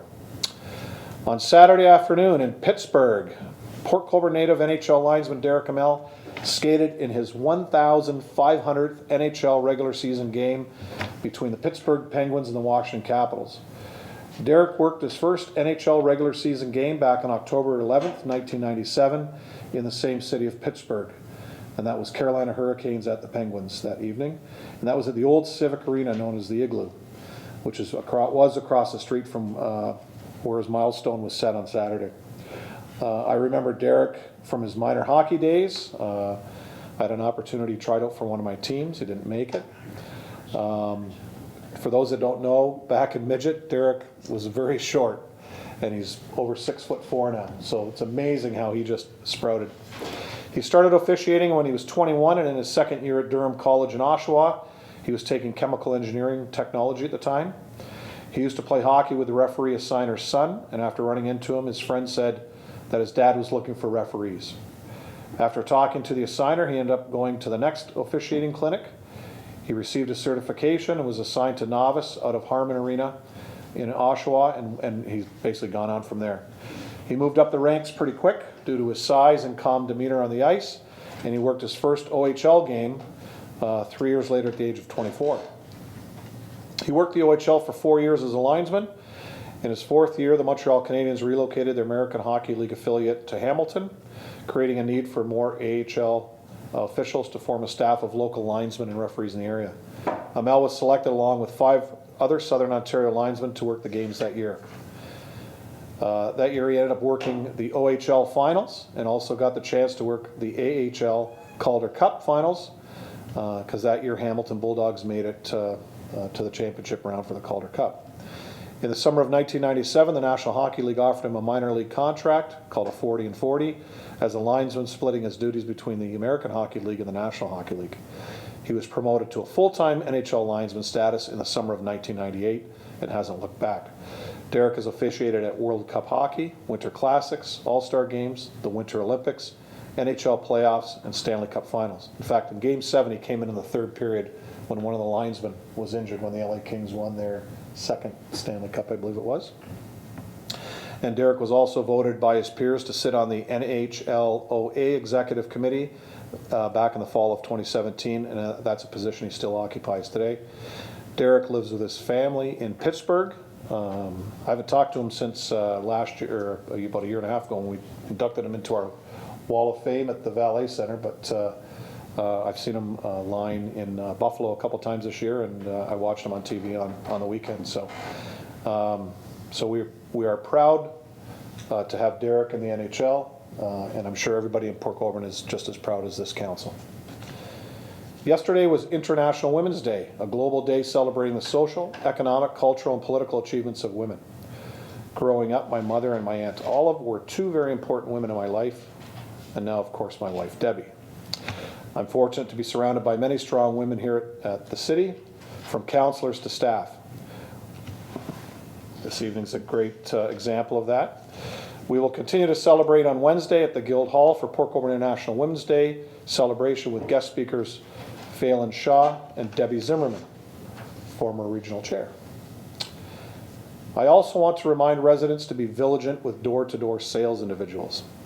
Recently, OPP in Haldimand County received a complaint about a person claiming to be an energy auditor who scheduled a late afternoon appointment with a resident in Dunnville.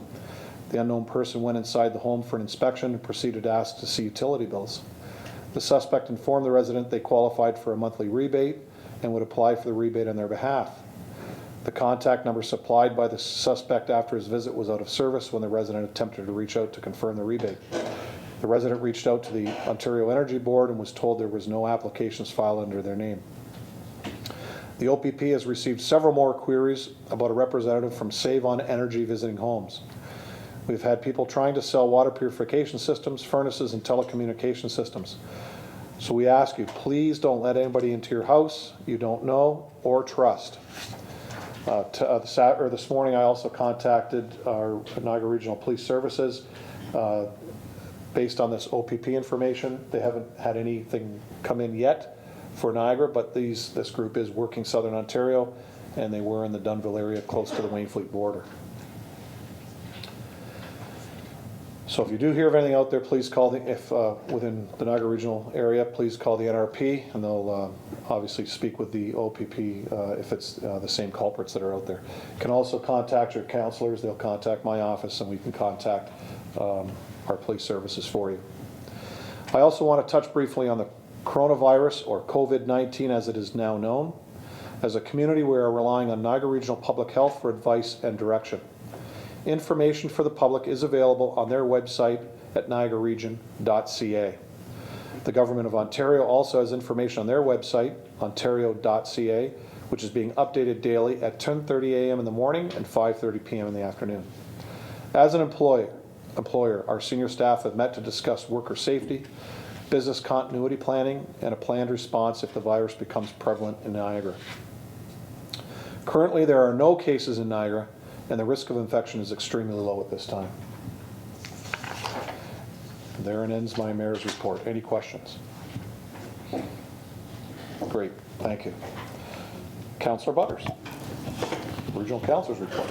Thank you, Mr. Mayor. Good to be here. Glad to see y'all. This week is going to be a busy week. We have standing committees starting up tomorrow morning with Public Works, and Mayor Steele's on that one, so he'll be a busy fellow. Some of the items that I wanted just to highlight that is going to be happening at the Public Health and Community Services, which is tomorrow afternoon. There will be a submission and a presentation actually tomorrow afternoon that for the Ministry of Children, Community and Social Services, and that's per the government's request. Every 5 years there's a request that goes out to municipalities and various stakeholders to to participate and provide input into the next provincial poverty reduction strategy. So the region has that ready to go, and we'll be seeing that tomorrow afternoon. So if you want to get more information or see it for yourself, you can watch it on the live stream. Economic indicators for St. Catharines and Niagara census, it shows that we have a relatively strong economy with actually a low unemployment rate at 5.8. But there is a level of concern that some of the, not everybody's benefiting from a better economy. So it boils down to some of the stats that are coming into public health is that there's growing numbers of people who are working, but they continue to live in poverty. And one of those were from like 2006, it was around 6.5. In 2016, that was up to over 8%. So what it would be in 2020, don't have those numbers, but it seems to indicate that there may be families and individuals who are not benefiting from a growing local economy. So these are some of the things that are part of the comments that will go to the government along with a whole bunch of others. So there is a lot of data available, so if you want to have, that's only one example. If you want to see it for yourself, you can tune in tomorrow afternoon. Under corporate services, the recruitment committee to find a new CAO is on the agenda. So I expect that 4 councillors will be nominated and appointed, and then March 26th at the regional council meeting, that will be stamped with their approval, hopefully, and then we can get to the business of finding a new CAO for the region. The other thing that's coming forward on the agenda is whistleblower policy, code of ethics and conflict of interest, policy, recruitment, selection policy. It's all coming forward. So I think whistleblower policy is probably one of the, is really a key piece to all that. And the statement of remuneration and expenses for members of council is also available to be looked at, and that's coming forward as well. So if anybody wants to know what I got it written down here. And let's see, under planning, which is coming forward this week as well on Wednesday afternoon. I think of interest to perhaps Port Colborne people is there's a report, PDS 8/2020, and it's regarding an overview of the regional involvement in the Port Colborne quarry proposal. And the question was asked by Mayor Redekop what the region had been doing in terms of that proposal and protection of the aquifer. So it outlines all the activity that the region has done. Of interest, perhaps specifically, is one, and that 1.3, number 8, which speaks to a relatively new direction from the province, and it's a requirement for municipalities to identify and protect a water resource system, including groundwater resources, and that will be identified in the new Niagara official plan. So just an interesting piece of information that kind of is specific to our area. And I'm looking forward to the celebration on Wednesday at the Guild Hall, and I hope those of you who want to join in. I still have a couple of tickets left, so happy to take any questions as always. Thank you, Mr. Mayor. Thank you, Councillor. Any questions to the regional councillor? Great, thanks, Barb. Councillors' items. Staff, any responses before I go to the council? Nothing? Okay. Councillors, I'll start on my left. Councillor Botner, anything?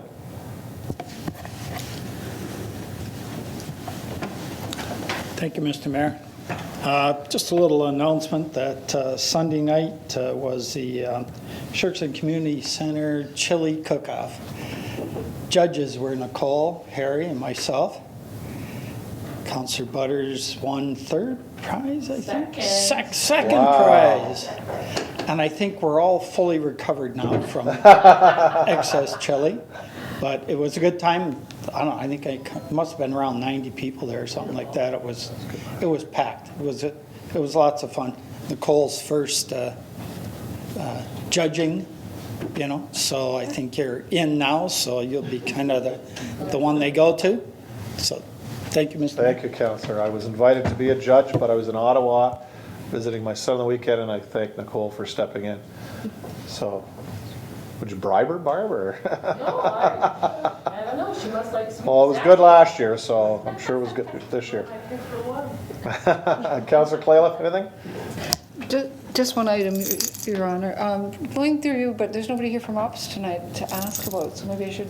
Darlene's, Darlene, are you doing it? Darlene's here, Well, yes. I don't think you're going to know much about this. I usually talk to someone ahead of time. I just didn't have an opportunity to. We had a question come back to us from Mark and I from one of our constituents.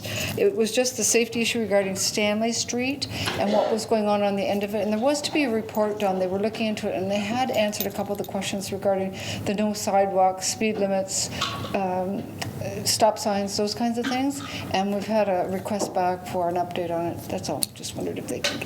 Darlene? Through you, Mr. Mayor, I will make some inquiries and bring it to staff and hopefully have an update for you at the next meeting. Okay. Councillor Danch? No, I'll leave you alone. Thank you, Councillor Danch. Councillor Burgard, Councillor Bruno, Councillor Bagu. Thank you, Mr. Mayor. I feel really honored now. Why? Because he didn't stand up and he didn't stand up? Yeah, really. I did talk to our regional councillor Butters before the meeting, and we talked about, there is a public meeting by the region in Park Colborne on March 31st at the Vale Center between 6 and 8 regarding the regional woodland bylaw review. So I urge anybody want to know about that, show up, and they have a great information table there and all questions, and they'll give you an overview of everything. She said I could bring it up instead of her, so. The other one's probably for Darlene. Sorry, Darlene, Eagle Marsh Drain. We're getting some answers back from constituents about the actual dam. I know it's under an engineer's report, the whole Eagle Marsh Drain system. And more questions are coming back about, there was at one time the screws in the dam or the gate were going to get replaced, and waiting for a third quote, which nobody's heard from. And I'm just under the impression it's going through the engineer's report again, the whole thing. But I will send an email to Mr. Lee and Mr. Shipakowski and get you off the hook. How's that? Darlene? Well, through you, Mr. Mayor, to Councillor Bagu, I did speak with the drainage superintendent about that, and she did indicate that yes, it will be coming through the engineer's report with the screw replacements and maintenance. Oh, thank you, Lee. Probably through the next budget meeting, I imagined. But the other one No, is... that doesn't come to budget. But does it come to budget? No. Just depends how much it costs, maybe. It's under the Drainage Act. It's directly billed to the landowners. Okay. Over. Right. The other one is the, if I could get an update from Operations and Parks and Rec on the removal of the ash trees that we've been plagued with emerald ash borer. Pretty well from city-owned parks and other city-owned properties. I know we own both, and what I'm looking for is probably the % completed that have been removed. And going forward, any plans on replacing some of the trees we've removed and to make the city more with a canopy, so to speak. So I guess I get both of them. Staff, you want to go first, Darlene? Sure, through you, Mr. Mayor, to Councillor Bagu. I did speak with our roads supervisor and our manager of operations. We currently have a roads contractor in 3 days a week right now working out in the rural area, removing dead trees along the brush line. We don't have any city-owned ash trees on our streets to his knowledge. They've all basically been come down, but if any members of the public are like, wait, I think that's an ash tree, let us know, and we'll go out and investigate the status. We don't actually keep track of the percentage of ash trees that we've removed so far because we don't have a tree inventory. That is in the next budget request to do together with the parks, I believe. It's a joint thing to do a comprehensive tree inventory, starting in the urban areas and then moving into the rural areas as it in different phases. So once we have a tree, hopefully get a tree inventory, then we'll be able to have a better percentage. I think that's it for now. Cool. Through you, Mayor Steele, to all of council. In terms of replacement for the trees within the Parks Department, we typically replace anywhere from 20 to 30 trees. This year we will be starting a new initiative which will see some larger trees placed in big pots that will be allocated throughout West Street. So we are getting some green back on West Street as well as some canopy for shade. Those trees in the fall will then be placed in put in parklands and planted there, and we'll be doing a rejuvenation each year, potting essentially during the summer months and then planting in the winter months while it allows opportunity in those parks. When it comes to our parks and trails themselves, we've removed approximately 90% of the ash trees and anything that we've deemed a hazard or a potential fall on those areas. There is some spaces that remain outstanding around the east end and the buffer zone. I think we talked with Ms. Moss last week and some of those trees, so some further considerations required, as well as the trees that exist at Centennial Park. There is a large number of ash trees on that lot itself in conjunction with the Boy Scout base that we have identified that need to be removed. So working towards those removals and then replacement moving forward. Councillor? Thank you, Mr. I don't want to make it seem that they knew the answers were. I did give them a heads up on a question I was going to ask tonight, only because it has to give them time to get the numbers for city councilors plus for the public. Thank you. Councillor Wells? Thank you, your Mayor. Through you to, or actually not to anybody, what I would like to express to everybody is that we have a volunteer in Ward 4 that wants to adopt a road. And it's a mud road, but they're seeking recognition for adopting that road to cut the grass, maintain the garbage on the road, keep it clean. And it's the road between Zavitz Road. It's the extension of Zavitz Road from 3rd Concession to Lever Road. The individual, his name is Brian Miner, and he owns Mud Road Acres. So he wants to do this to help relieve some of the mowing issues that we have in that area. And what I would like to ask of staff, through you to Mayor, to Darlene, that if they could take a look at what would be required or to provide those types of signs, a sign of adopting the road, that type of recognition. It has been done before in the past, and if we can look at that, then the next stage, I guess, would be notice of a motion to have that. So. Okay, thank you, Councillor. Darlene, you can take that forward and come back to the Councillor? Yep, through Mr. Mayor, that's what I will go back to staff. Perfect. Thank you. I'll provide you with the name and the contact and all that, okay? Good. Thank you. Thank you, Councillor. Seeing nothing else, on to consideration of items requiring separate discussion. Item 1, Councillor Bruno, and then we also have to note Councillor Beauregard's conflict. Councillor Bruno. Thank you, Worship. Draft agreement with Lighthouse Festival Theatre Corporation respecting theatre management services at Roselawn Center for the Arts. And I believe Nicole wanted to do a presentation first. Get a seconder for this? Councillor Bodner. Nicole.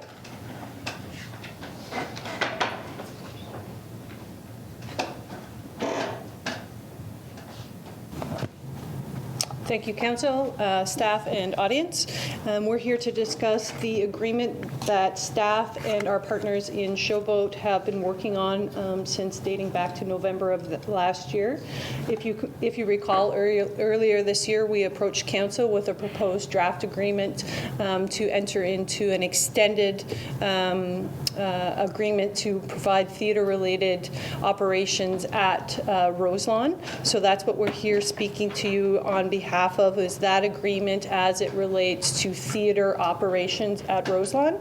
So there was a number of items within that agreement that Council had asked that we bring back and negotiate with Showboat. So I'll review some of those and speak to them as we've gone through the negotiation phase, and then I will actually invite our partner in Showboat to come and address some of their vision for the future for the facility. So one of the items that was addressed, or you had requested that we take back, was the term of the agreement itself. So the agreement initially had been for a 10-year term. We had gone back and asked if we could actually reduce that to a 5-year term, not knowing the climate of the community or potentially what can happen in the future. I believe council had wanted that to be a shorter term. So Showboat certainly did not have any objection to that. The intent of the 10-year commitment was to show a commitment to the city and their involvement and longevity here. So certainly no issues on their part. We've asked that there be an option for renewal once the agreement is completed from there, which is represented in the draft that you see today. So I'm not 100% sure if there's any other questions in terms of that term of the agreement from councillors or staff, and I could address them now, or we can move on to the next point of the topics of discussion per se that you've addressed for staff. Council, any questions on this? Not seeing any? The next piece I'll move on to is actually the termination. So initially it had indicated that there would be a 6-month termination clause. Showboat has approached us and asked us if we could extend that to a 9-month clause. That has to do with essentially the rollout of their annual season. So they notify their potential showgoers of what's happening for the season. So all they're asking is if the city wants to terminate this agreement, they then can reach out to their showgoers and provide them with proper notification that the agreement with the city and Showboat has come to an end. So staff ourselves saw no issue with that in terms of operations and assumed council would agree negotiating in good faith when it comes to those. So if there's any questions in terms of termination or further clarification, I can certainly address those. Council? Go ahead, Nicole. The next portion, which may have a little bit of debate or some question, would be around the capital surcharge. So currently, the City of Port Colborne had an agreement with Showboat, which represented a $1 capital surcharge on every ticket sold. The dollars associated with that would be earmarked in a capital reserve account for Roselawn, which would then help with capital improvements. Initially, when we started negotiating this contract, staff had requested a $2 surcharge be allocated to the contract. However, through negotiations, we've gone back and forth a number of times, and we've settled on a $1 surcharge, which is matching what we currently receive from Showboat, although they would be responsible for things such as cleaning of the facility themselves. So based on the dollars that we know that are associated with the cleaning contract for that facility, we felt that giving up that $1 of the initial request of the $2 surcharge would be doable. It would also allow opportunities for our partners to then generate some further dollars and go out and help with capital improvements for the building and applying for grant applications. So those are some of the reasons why we could be satisfied in terms of the dollar surcharge received from Showboat, which is in and around $10,000 annually to the City of Port Colborne. Is there any questions or further clarification as to how we arrived at that $1 surcharge? Councillor Bruno. Thank you, Worship, through you, Nicole. Not really how you arrive at it, but I wanted to address how it's spent. So I understand in the previous agreement, the $1 surcharge went back into the building and hopefully particularly to the theater portion, as they're our good partner and we need to work as a team. My concern was, and correct me if I'm wrong, that the projection now was 15,000. Is that correct? Right. So my concern is that we don't want to handle people into being able to be fluid with this agreement. And as well as I'm concerned about things like, in particular, utilities, namely electricity and gas. And I know that building needs a lot of work in terms of tightening it up. I know the building is currently not separated by separate metering, both for heat and power. But I was hoping that because all of the 15,000 is going back to be reinvested in the facility, that Lighthouse and the city could look at the first 5,000 of that 15 to go towards agreed upon things. There may be things we can't think of. They need a door to separate something, a fair estimation negotiated by staff at Lighthouse for some proportionality or fairness to reimbursement on heat and power. And so I would be happy if, again, if that first 5,000 isn't spent for those needs, it stays there in a dedicated reserve still for the building. So there is no leakage of that 15, it's all there, but I'd like you to have a bit of room so you're not either seeking council's approval or there's a disruption. I'm very supportive of the agreement, but I think there needs to be a recognition that there are some shared operating costs, and I think reasonable minds would prevail on that, throwing in the equation that it's a pretty loose situation there in terms of insulation, windows, et cetera, et cetera. So I'd ask if that could be added to the agreement, and I don't know if you need a council approval for that, or that's part of what you may discuss and work that out, rather than opening up and re-lawyering the agreement. Nicole? Thank you, through you, Mayor Steele, to Councillor Bruno. Certainly that's something that our partners in Showboat have agreed that they would be willing to work with us on. Again, I think that what we need to reiterate here is the partnership and the opportunities that we're going to be providing to the community of Port Colborne. Mayor Steele, when your council took office, you asked us to look in and find efficiencies, and I think that this is the starting point to finding efficiencies within the Roselawn Centre. Roselawn has been out, I would suggest, on its own for a number of years, and people have not known what to do with it. What we do know is we do have a good partner in Showboat, and we do believe that this will be a lasting partnership for the community that will provide a better quality service to our residents and visitors moving forward.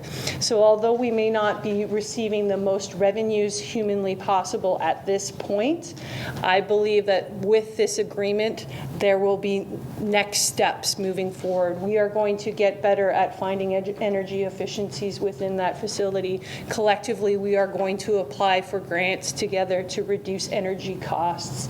Collectively, we are going to apply for grants that are going to allow accessibility to that building, that individuals of all economic backgrounds will be able to take advantage and benefit from the cultural activities happening there. So in my opinion, I understand that items like utilities are certainly sticking points in some people's eyes when it comes to private versus public ventures.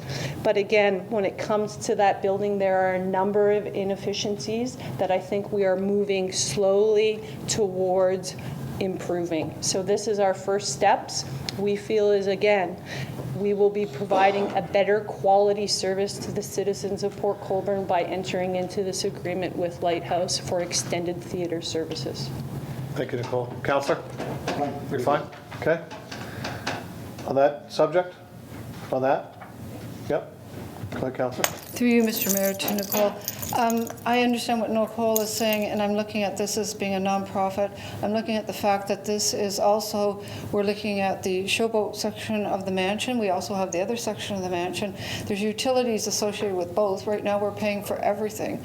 So I understand what she's saying, whereas we're going to carry on with these, but hopefully as we work towards the future, I think that it can become much more cost effective and that we should see much better return. But at the same time, we are also, like she said, servicing people. You have to look at this as one of our gems, just like Canal Days is one of our gems, like the Vale Centre is one of our gems. We have so many of them, the library, the museum, and this is a certain piece of our population, and it's one of our ways of keeping everyone happy. And I think that the relationship that we have with Showboat is paramount right now, and I think that we really I love what Nicole has done on all this. I know she's worked hard at it, so I know it's hard, because I said the same thing to her, the utilities, but when you start and really think about it and where we put our money, and I think that this is a good way to start, and we'll get there, baby steps. Thank you, Councillor. Councillor Baggio. Thank you, Mr. Mayor. I read through this a couple times. Is there any mention of sponsorship, like say Home Hardware wants to sponsor the balcony or something like that and name it after them, or the money's involved in that sort of thing? Would that just go to the theater or to both? Cole? Through you, Mayor Steele, to Councillor Baggio.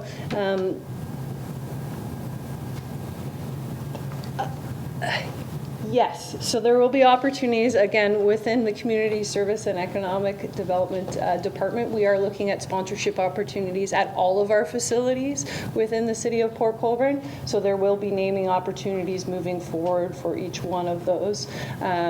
Again, partnerships or agreements that Showboat is able to grab through sponsorship, I will certainly allow them to move that way, but when it comes to the four walls that is Roselawn, the City of Port Colborne will still continue to maintain operations and those naming rights, opportunities, and dollars associated with.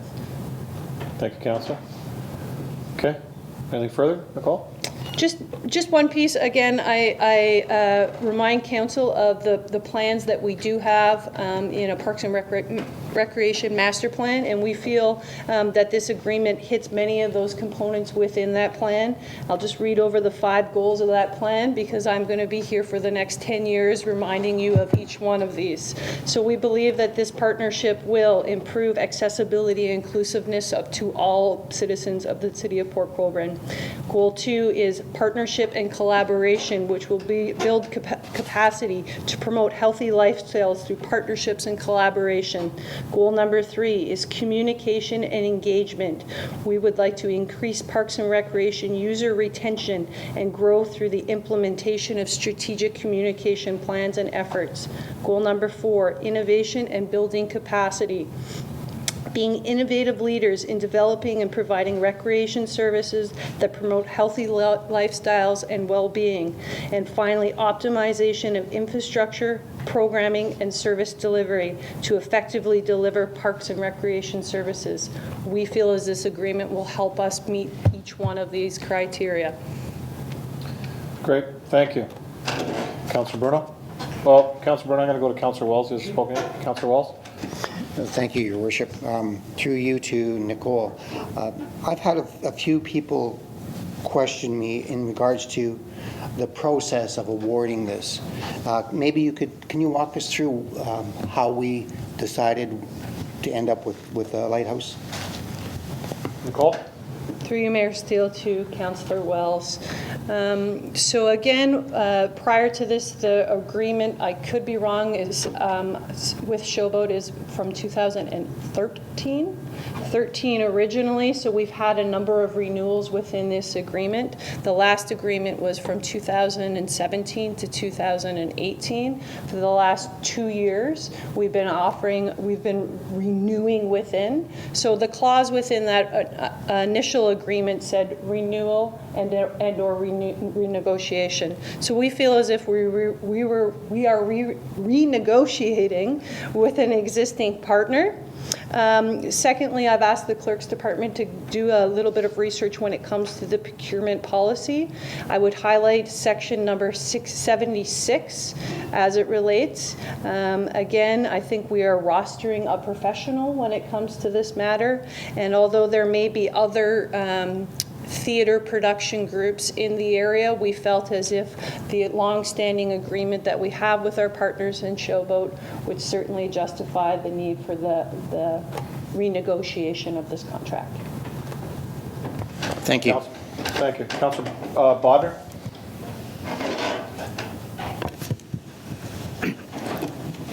Through you, Mr. Mayor, to Nicole. Nicole, can you tell us how it would work now with the shows that come in that aren't Lighthouse or Showboat?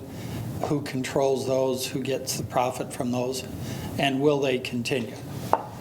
Cole? Through you, Councillor Bodnar, to all of council and the audience.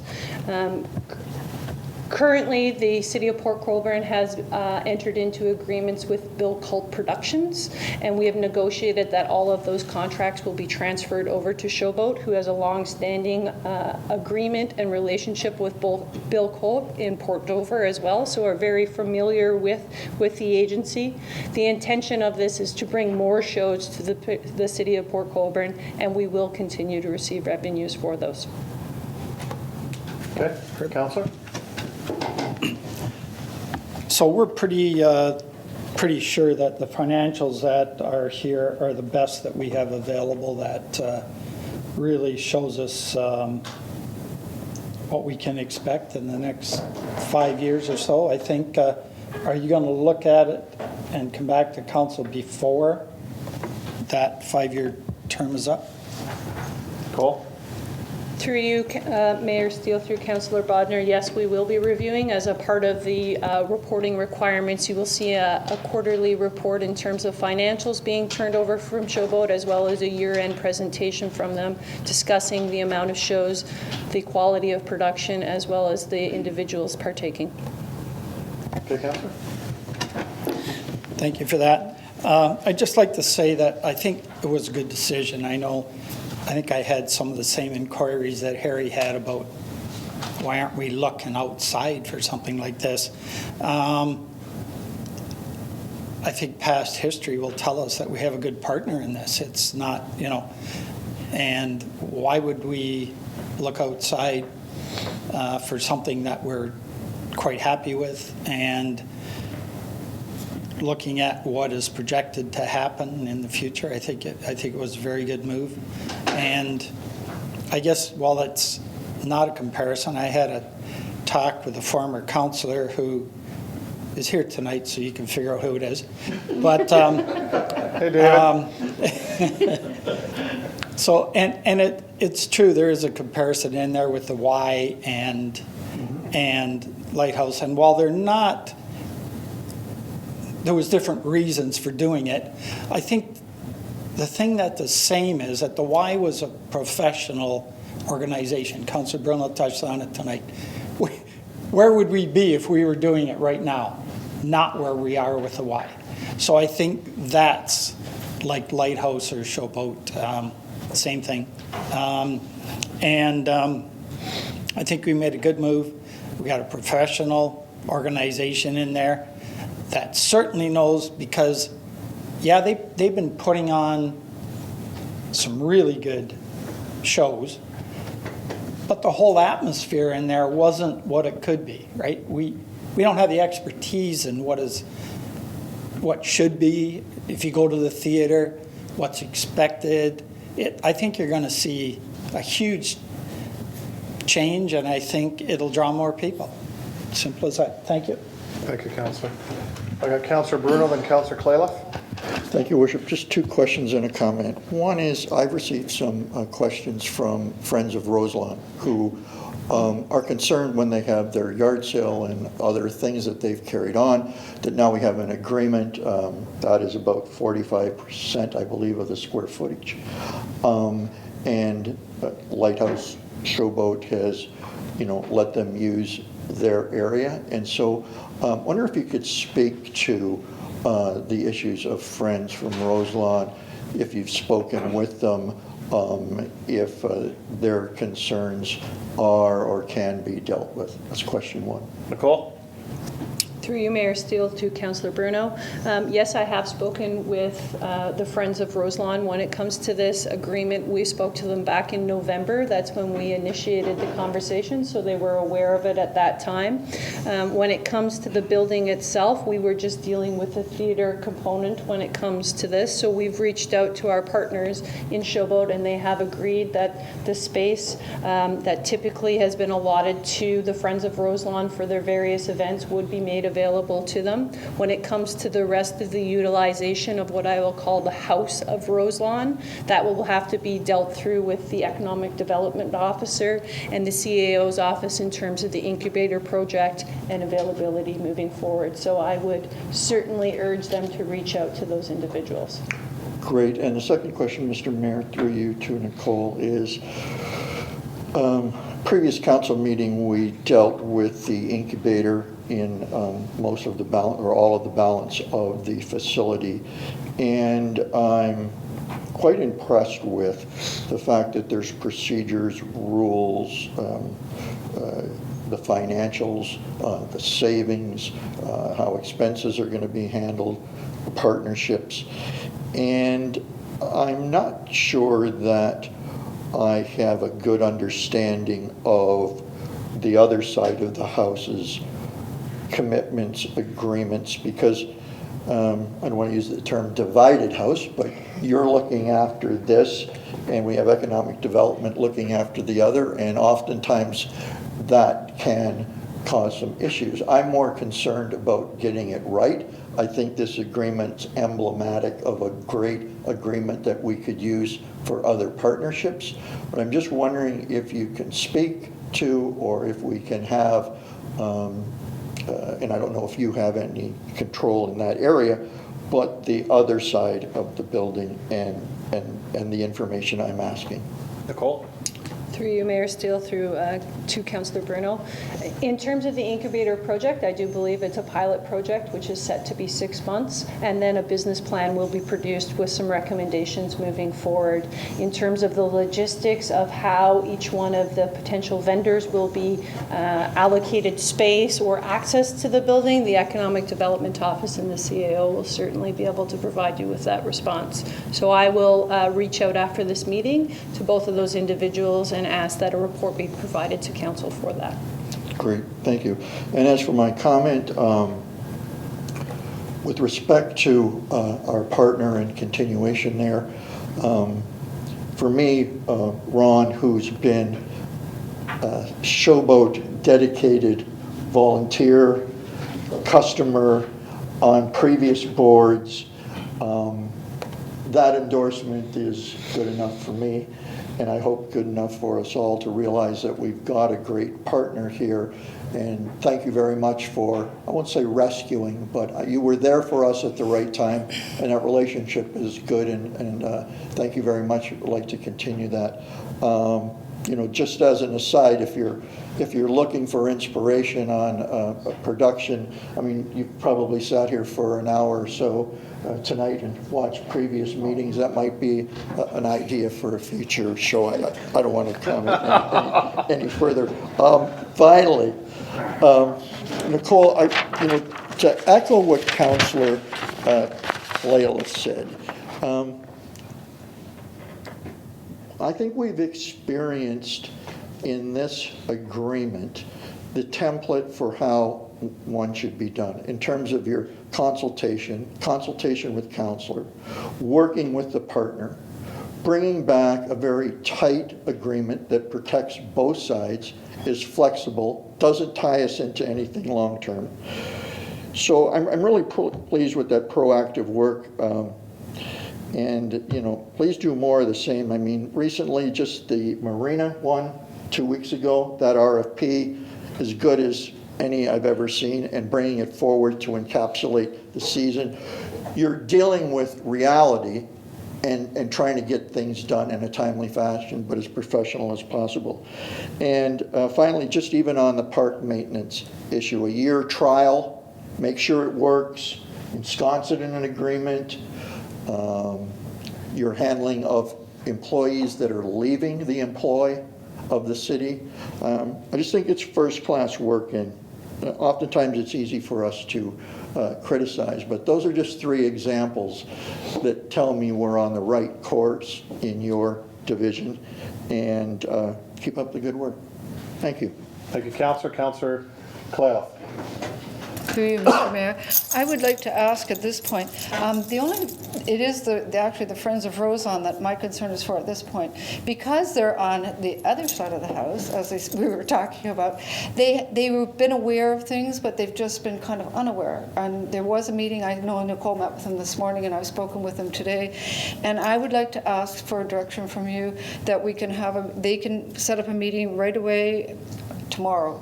The sooner the better, as far as meeting with Julian, with Scott, the CAO, even Mark and myself, and Nicole, if she can be there, in order to talk things through with them. I know they're very hopeful. They work very well with the theater. It's exactly what they want.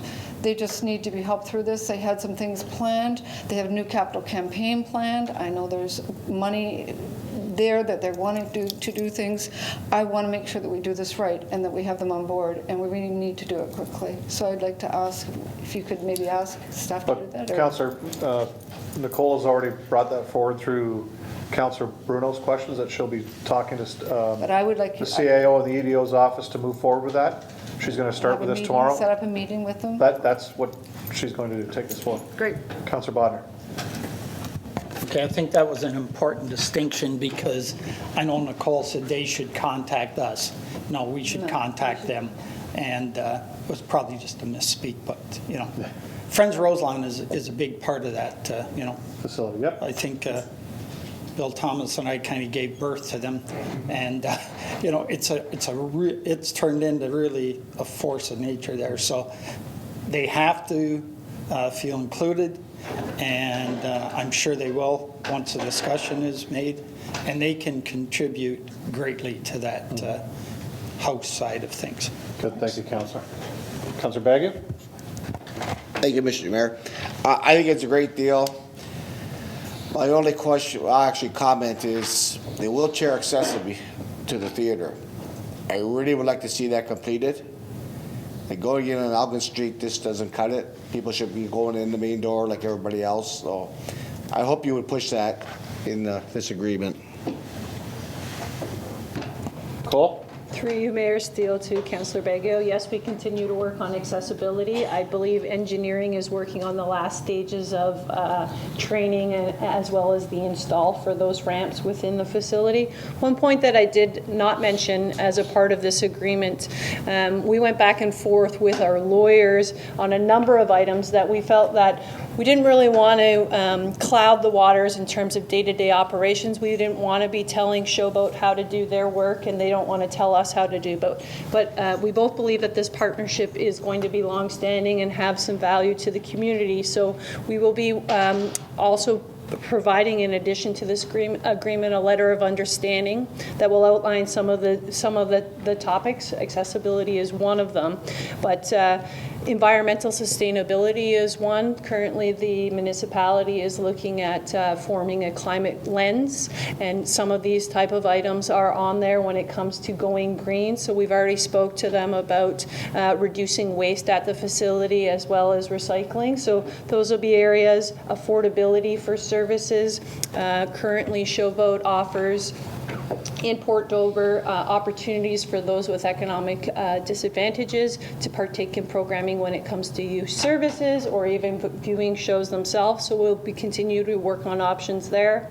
Another big point and selling point out of your Parks and Rec master plan was offering healthy food options for the community. Everybody is trying to become healthier, and the importance of health. So when it comes to our city sanctioned events, we are certainly striving to provide that service to the residents. Accessibility is one of them, and all of our grant applications moving forward for capital investment improvements will take into consideration accessibility and allowing that opportunity for residents, as well as compliance with other laws when it comes to legislated items, employment standards,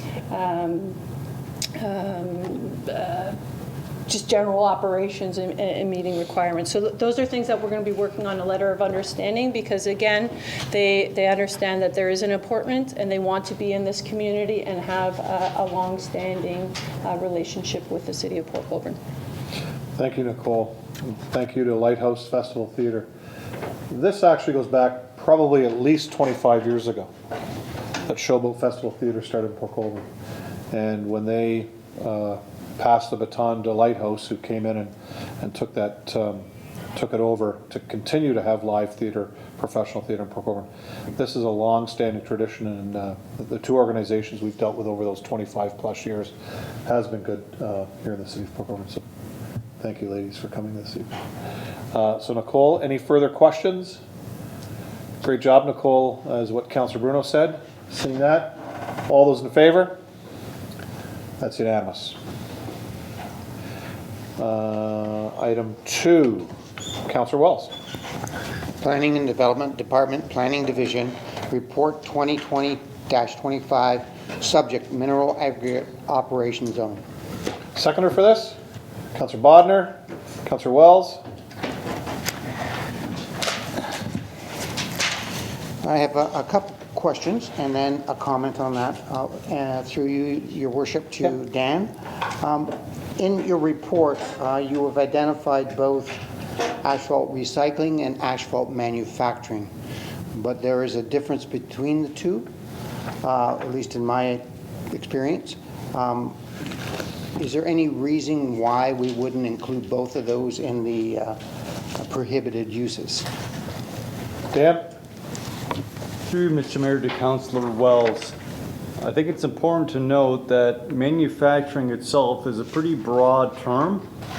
Unfortunately, the one thing I did not include in the zoning bylaw was the definition of a manufacturing plant. I would like to read what was in the previous zoning bylaw. It says manufacturing plant means a building, structure, or part thereof with or without an accessory business office or an accessory warehouse in which is carried on any process, activity, or operation pertaining to the making or remaking of an article or part thereof, including but not so as to limit the generality of the foregoing, the following processes: making, altering, assembling, repairing, ornamenting, finishing, restoring, processing, cleaning, polishing, washing, pre-finishing, packing, adapting for sale, breaking up, or demolishing. So anything to do with asphalt and the making or doing recycling of it, in my opinion, that falls into a manufacturing facility, a plant. Councillor? Okay. I'm not going to get into a debate on that right now, but manufacturing and recycling, I think, are two distinguished differences on those. Can you just repeat for me, if you would please, where that is in the current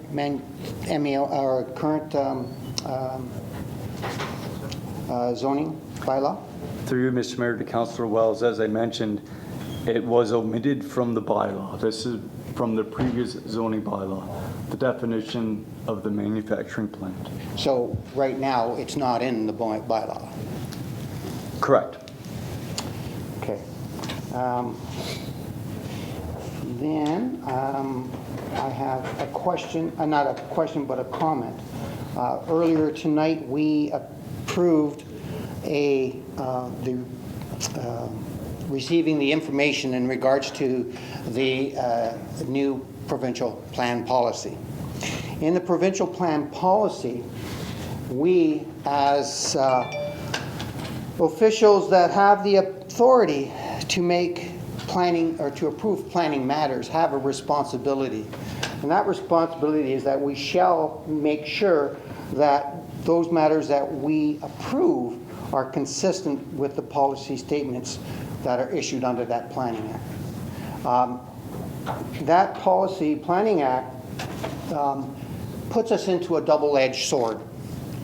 On one hand, we have to protect the resources for mineral aggregates. On the other side, we have to protect the resources of water and agriculture. So it's very important that if we're going to allow mineral aggregates to proceed, that we make decisions that are prudent to protect both the water and the agriculture at the same time. And that's one of the requirements under the Provincial Policy Act. I won't go into listing them by section, but there is a requirement under the planning authorities that we shall protect the quality of both groundwater and surface water, and we also have the responsibility of protecting the agricultural areas by ensuring that rehabilitation of mineral aggregate resource areas are finally rehabilitated. So there's much more to that than in here, but I have to say that what I find with this report is that it doesn't give us the protection that we need or that we are charged with in order to protect the water, the resources, the mineral resources, and the agricultural areas.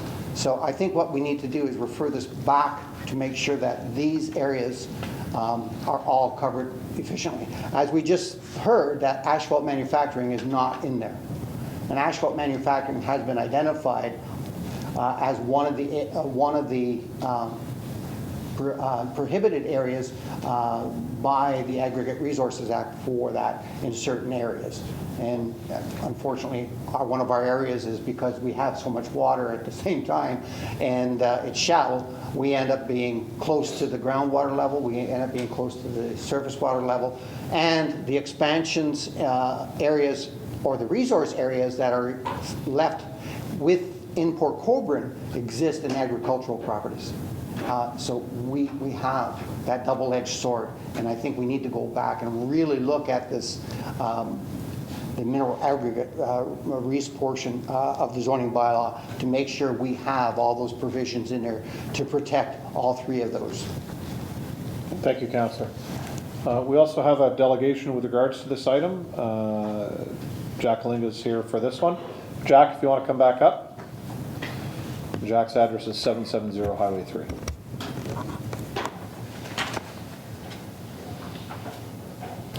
Thank you again, and to everyone. In my presentation a few weeks ago, I asked 7 questions, and the Planning and Development Report 2020-25 responded to that. I would start by saying that the answer to all those questions is no. They are described a little further as you get to question 5. Question 5 was answered with asphalt manufacturing, not asphalt recycling. Question 6 was the manufacturing, and it was responded to. And question 7 was worded such that, well, it's common wording, and it is common in other areas and has been for decades. And I would take an exception to that. Our old bylaw called it extractive industrial, and it was restricted to extraction. Mineral aggregate operation is a completely different operation, and it's going to fall outside of the city's purview, out of their ability to control in new areas, because the province is taking over pretty much everything to do with mineral extraction, including protection of mineral aggregate operation zones, the resources, and the rehabilitation. So maybe what we're discussing right now is a moot point, except for the application of mineral aggregate operations that are unlicensed and don't fall under the provincial regulations. So when it might be common practice to put a certain facility in a certain place, everything on that site has to be considered, and in Port Colborne, quarries are being permitted to operate below the top water level of the aquifer. We have to identify that that is different than when it is restricted to, in a lot of areas, they restrict it to 2 meters above the aquifer, and that area is returned, as Councillor Wells said, to agriculture. And if the province allows it below the aquifer, we don't have that option. So we have to be specific in our assumptions that everything is the same. We have in questions 1, 2, and 3 that I've posed, we have the right to be more stringent than the province, and you as city councillors have the obligation to be more stringent than the province when those differentiations are made, and the Aggregate Resources Act is doing that now through their amendments that say it must be held above 2 meters. In 2018, we suggested that it should be restricted to above the aquifer. We didn't say 2 meters, and it should be in an area that can be contained, that the water, that all the runoff can be tested. You can't test when the operation occurs on the floor of a quarry and then gets pumped out. So I think that the report for information should be sent back for modification, for correction of the incomplete recognition of the variations within quarries, within, as I said earlier, urban areas, non-urban areas, and the above grades, below grades, licensed and unlicensed variations that come with it. I don't think that the Report 2025 is sufficient to prevent an application for asphalt and cement manufacturing, and because it is not prohibited, it is permitted, and therefore I don't understand why a zoning amendment would be required when the zoning allows it. That's my summary. Thank you. Okay, thanks, Jack. Any questions? Councilor Bruno. Either through you to the presenter, to Jack, or Mr. Aquilina. So I've learned a lot more about the unlicensed area in the aquifer and the rest of a quarry's operation, where there may be those two things. With respect to your comment about the province taking that over, I'm assuming for continuity, and they've got the resources and the wherewithal to police that or regulate it. Is your suggestion that the regulations that the province will be undertaking and taking over will only apply to dry side or licensed quarries, one, and two is that those recommendations, even if we abide by them, are not tough enough to protect a wet, unlicensed quarry? Jack? Through you to Councillor Bruno. Under the omnibus bill, the province has taken over a number of things, including the depth of excavations in quarries. So if they deem it appropriate to mine into the aquifer, they will require the hydrologic studies, they will require the maintenance of adequate environmental protection for discharge of the water. They will control the rehabilitation of the quarries within those excavations, and they have also taken over, and they have said that a municipality can't designate haul routes. The municipality cannot cannot require payments towards haul routes. They cannot object if an application comes to mine into road right-of-ways. So they have taken over pretty much everything to do with new licenses and everything that happens on the properties of those new licenses. But our zoning bylaw applies not just to new licenses. So we have to be firm in what we require as well. Councillor? So, if you know, so I'm not sure if you answered the side, were those regs not regulate a older, former, unlicensed pit? That is my understanding. Okay. See, the reason I ask, because in the earlier presentation by our planner, I wanted to find out if asphalt recycling or not, that if that type of operation were to start in the unlicensed older pit, would hydrology testing, et cetera, have to happen? So it's another way of getting at that issue.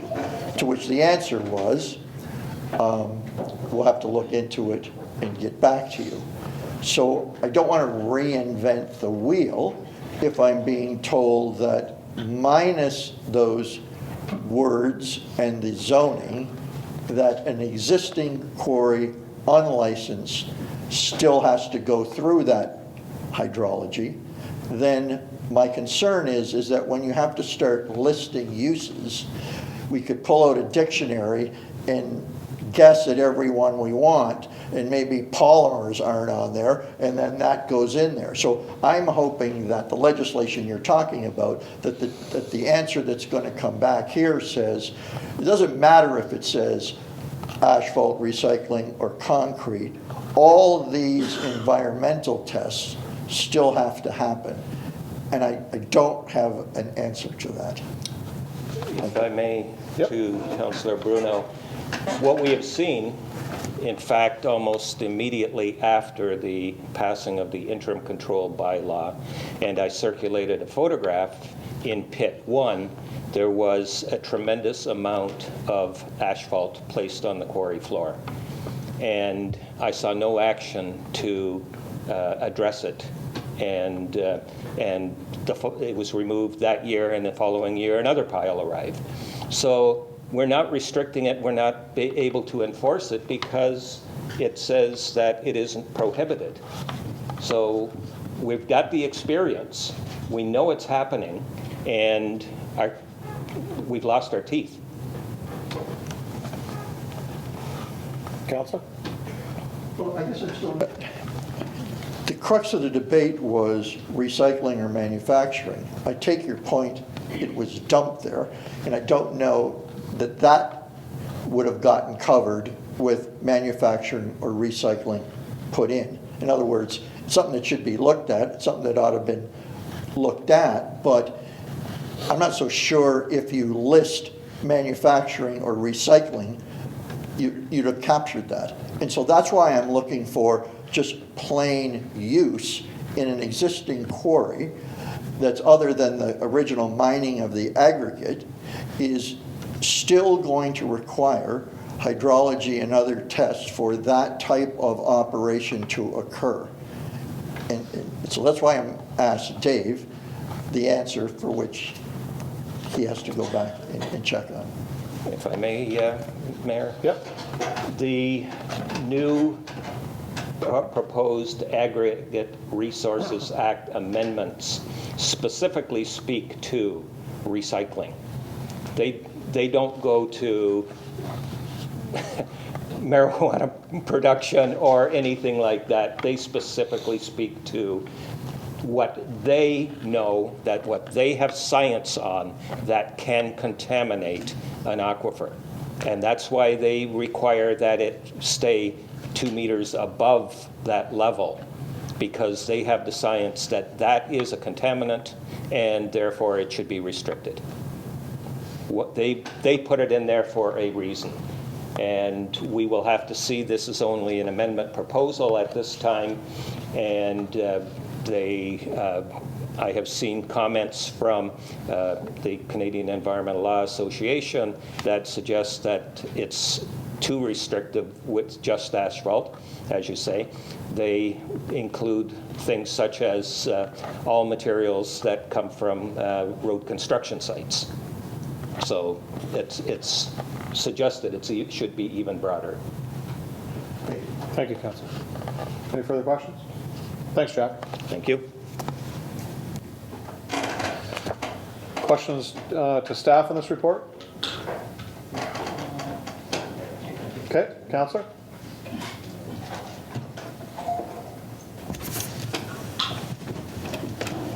So then I'll ask you what I asked Dave. Can't we just put that wording in there?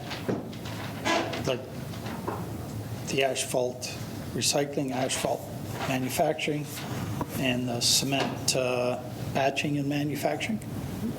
Through Mr. Mayor to Councilor Bodnar. Certainly we could put definitions in there. We can actually have those as uses.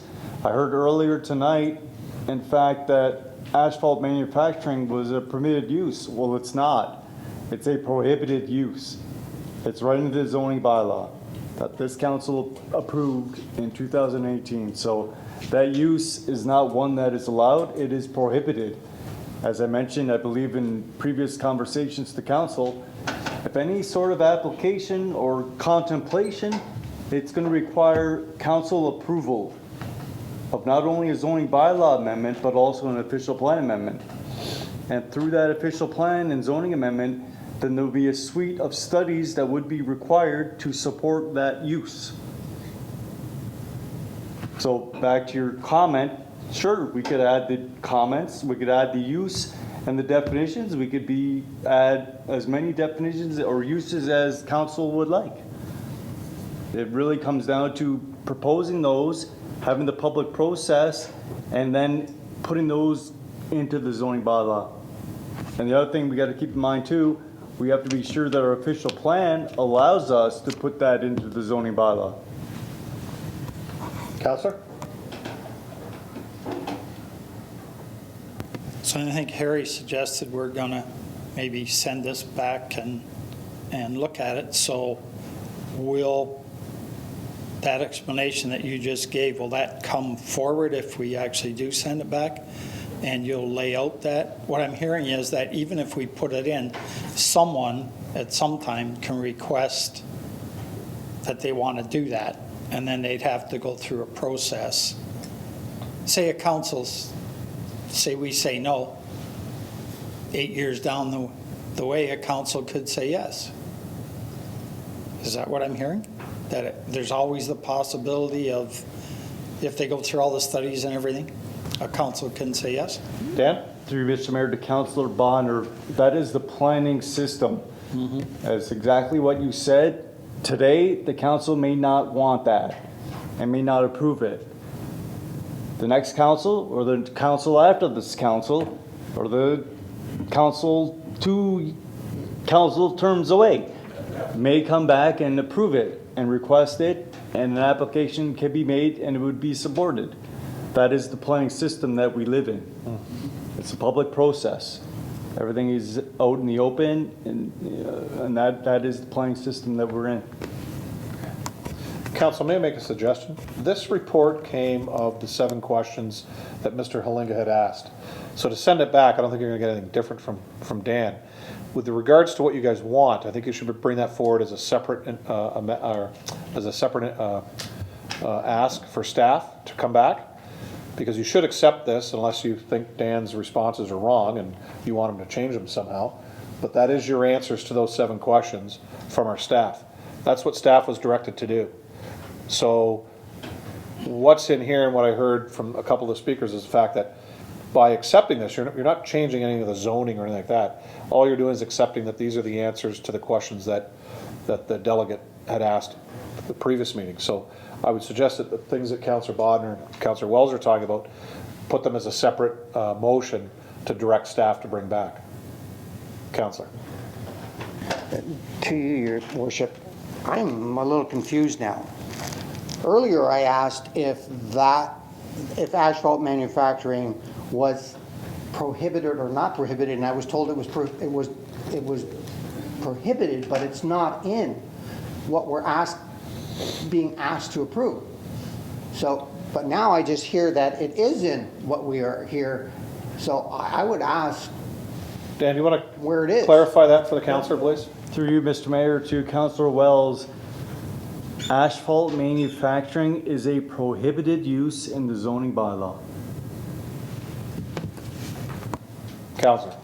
Exactly what section where, because I have it here and I have not been able to read it. I beg forgiveness for not being able to find it in there, but I have yet to find it in there. Dan? Through Mr. Mayor to Councillor Wells, it is in there. I believe it is section 2, but I would suggest coming into my office tomorrow and I'll show you exactly.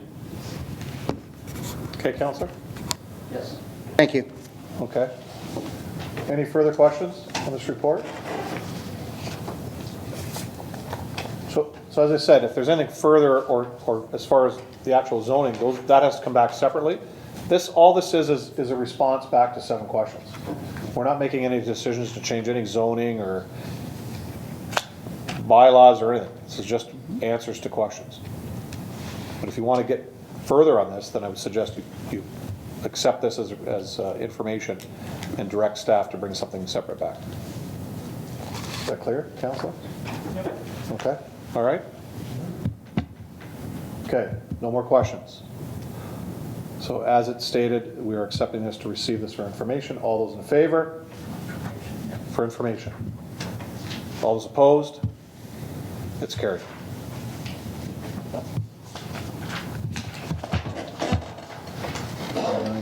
Councillor Bruno, you wanted to bring items 10, 11, 12, and 13 up as a block, which I've spoken to the clerk this afternoon, and that's fine. And then I can ask if anybody wants to speak on any of them separately, but if you want to do that, I'll have you move and then get a seconder for those in block. Thank you, Worship. With respect to items 10, 11, 12, 13, I would like to move that they go from information to a recommendation, and I would request that the mayor, who's been dealing with all of these things, perhaps give us a brief synopsis as why they should be part of a recommendation to endorse rather than just receive for information. Thank you. Okay, can I get a seconder to that? Councillor Beauregard? Councillor Bruno, you want me to go through these then? Please, Your Worship, just under the lens of why they rise above receiving and their pertinence to Port Colborne and issues that you're working on. Yeah, thank you, Councillor. So all of these 4 items, MP Badaway and I have had extensive discussions. I've actually attended a couple of the roundtables that he had. As far as item 10 goes, the gas tax, as everybody remembers, last year the federal government doubled the amount of give tax that municipalities received. What MP Badaway is moving forward is that be a permanent give from the feds to municipalities across Canada. So that was something that Vance had asked me about, and we sat and had quite a lengthy conversation. Is that obviously, as a municipality, if the federal government can afford to give us twice the amount than they're giving us today, I have no issues with that. It'll actually speed up infrastructure programs that we want to do in this community that must be done under that gas tax funding. So that's why I would ask, and what Councilor Bruno was asking, that we do support that.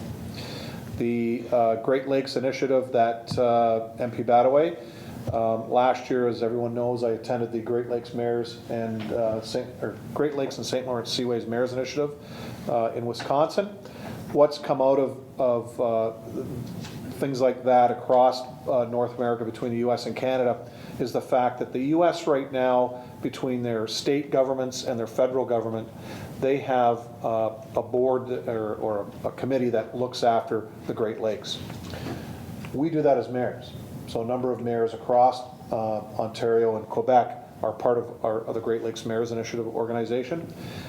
What MP Badaway has suggested is that they actually do a binary between U.S. and Canada, where they have U.S. officials from their federal government, their state governments, and our provincial government and our federal government, and they meet as a committee with regards to the Great Lakes. So again, I do support that. A lot of that initiative we spoke about in Wisconsin, so some of that has come through that.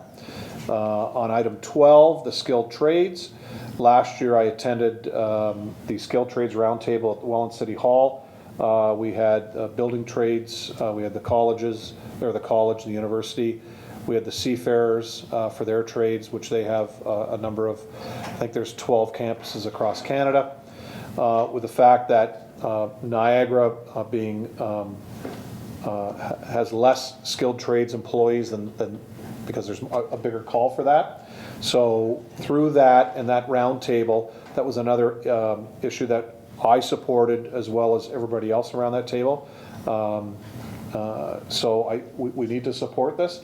This can only bode well for our local institutions right down to the high school level in getting more students involved in the trades and moving forward, whether it's electrical, plumbing, bricklaying, framing houses, roofing, all those types of things that the high schools are working on now. Machinery, machinists, welders, everybody that works on a ship. So it's engineers, pilots, work in the engine room, cooks, to be quite honest. All kinds of employment can be had through this. They're specifically in the marine industry, they can't keep up with the new people coming in and those retiring. There's way more retiring. So what's going to happen is ships are going to be tied up at the dock and not be able to ship cargo. So it can affect our economy. So the skilled trades is another one that we should be supporting. The last one is the Niagara-Hamilton Trade Corridor Phase 1. For those that have been around the table for a while, Councillor Bodner, this goes back to the late 90s. And the federal government wants to move forward with the first phase, which obviously is from the Peace Bridge in Fort Erie up through Niagara into the Hamilton Airport area. Phase 2 runs from the Hamilton Airport to highways 403 and 401, and then beyond that over to the 402 that goes into Sarnia. So that's another initiative that councils in the past have supported. In fact, it's a 10-year program, but they have done the first 5 years. The majority of studies have been done. So they can reintroduce those studies, look at what's changed as far as rules go, and they can, because most of the work's been done, they can fast track that portion, and then the 5 years as far as the building of the project. So again, I would ask that you support what Councillor Bruno is bringing forward. That is something that the City of Port Colborne has supported for 20 years, Ron, I think. So I would ask that you support that. Question, Councillor Bodner? Thank you, Mr. Mayor. First of all, thank God we have electronic, there's 400 and some pages here. Yes. And if anybody wanted to know, you heard Mr. Osnick talk about the Great Lakes and the different kinds of algae. This is a really good read. Not all 400 pages, but 200 anyways. It'll tell you everything that they're doing. And Mr. Mayor, I think that I had the good fortune when I was mayor of being on that St. Lawrence Seaway in Great Lakes. It's really, really important, as you know. And I encourage you to keep at that. It's something that the U.S. and Canada are doing together, and which they should be. And it's fabulous. And on the Niagara-Hamilton Trade Corridor, I'm a little bit optimistic I'll still have my license when this thing actually happens. So, thank you. Any questions on any of these? Okay, duly moved and seconded. Right, Madam Clerk? Okay. All in favor? And that's unanimous. Any notices of motion this evening? I'll adjourn this portion of the meeting and take a 2-minute recess, and then we'll get into our council meeting.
go, councilors.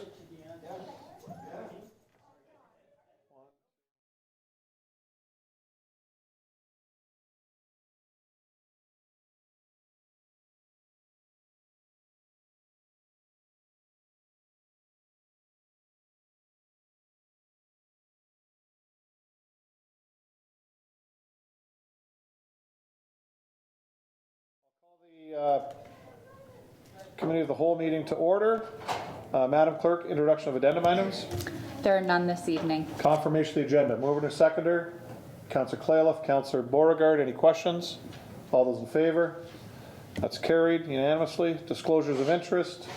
Item 2, Councillor, or sorry, I apologize. Item 1, Councillor Beauregard. I'll have somebody bring that forward. Any other disclosures? Okay. We have one set of minutes, the regular meeting of Council 06-20 held on February 24th, 2020. Mover and seconder, Councillor Wells, Councillor Bagu.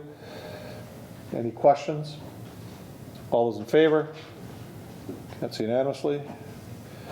Determination of items requiring separate discussion. Item 1. Councillor Bruno, can you bring that up again? Just for the conflict? Yes. Thank you. You mean to read it? Not yet. Okay. But I'll ask you to bring that forward if that's okay. Any other items to be drawn?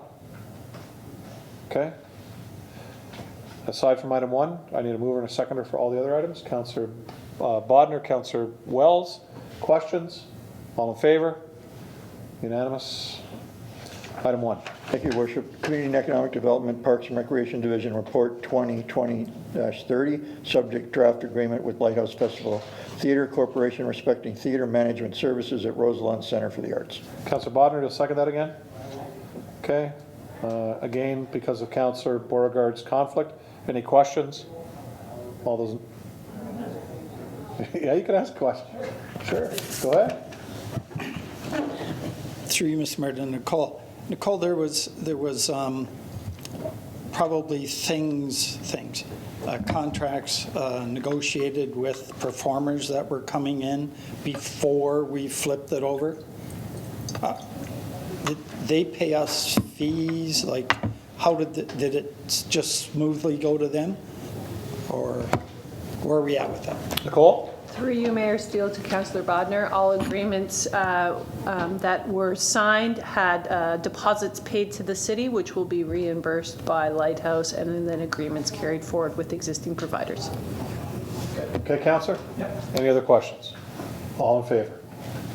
That's unanimous. I have one proclamation this evening that Dig Safe Month for April of 2020 be proclaimed. I need a mover and a seconder. Councillor Wells, Councillor Bruno. Questions? All in favor? That's unanimous. Minutes of boards, commissions, and committees. I have 3. I'll do these in block. Minutes of the Port Colborne Economic Development Advisory Committee meeting of December 4th, 2019. Minutes of the Port Colborne Historical Marine Museum Board of Management meeting of January 21st, 2020. Minutes of the Main Street BIA meeting of January 20, 2019, March 26, 2019, April 6, 2019, and September 23rd, 2019. I need a mover and a seconder. Councillor Danch, Councillor Clayliff. Any questions? All in favor? That's unanimous. Madam Clerk, consideration of bylaws. There are 3 bylaws this evening. Bylaw 6763/13/20 to bylaw 6765/15/20. I'll move in our seconder. Councillor Wells, Councillor Bagu. Questions? All in favor? Unanimous. Council now goes into closed session. I need a motion to go into closed session. Mover and a seconder. Councillor Danch, Councillor Bodnar. All those in favor? That's carried. The council do now proceed into closed session in order to address the following matters. Minutes of the closed session portion of the following council meeting, February 24th, 2020. Memo from Councillor Gary Bruno and Councillor Ron Bodnar regarding Niagara Central Dorothy Rungling Airport. Pursuant to the Municipal Act 2001, subsection 2392C, a proposed or pending acquisition or disposition of land of the municipality or local board And K, a position plan, procedure, criteria, or instruction to be applied to any negotiations carried on or to be carried on by or on behalf of the municipality or local board.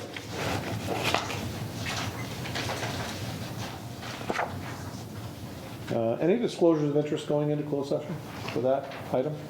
Seeing none, we'll now move into closed session. You're done.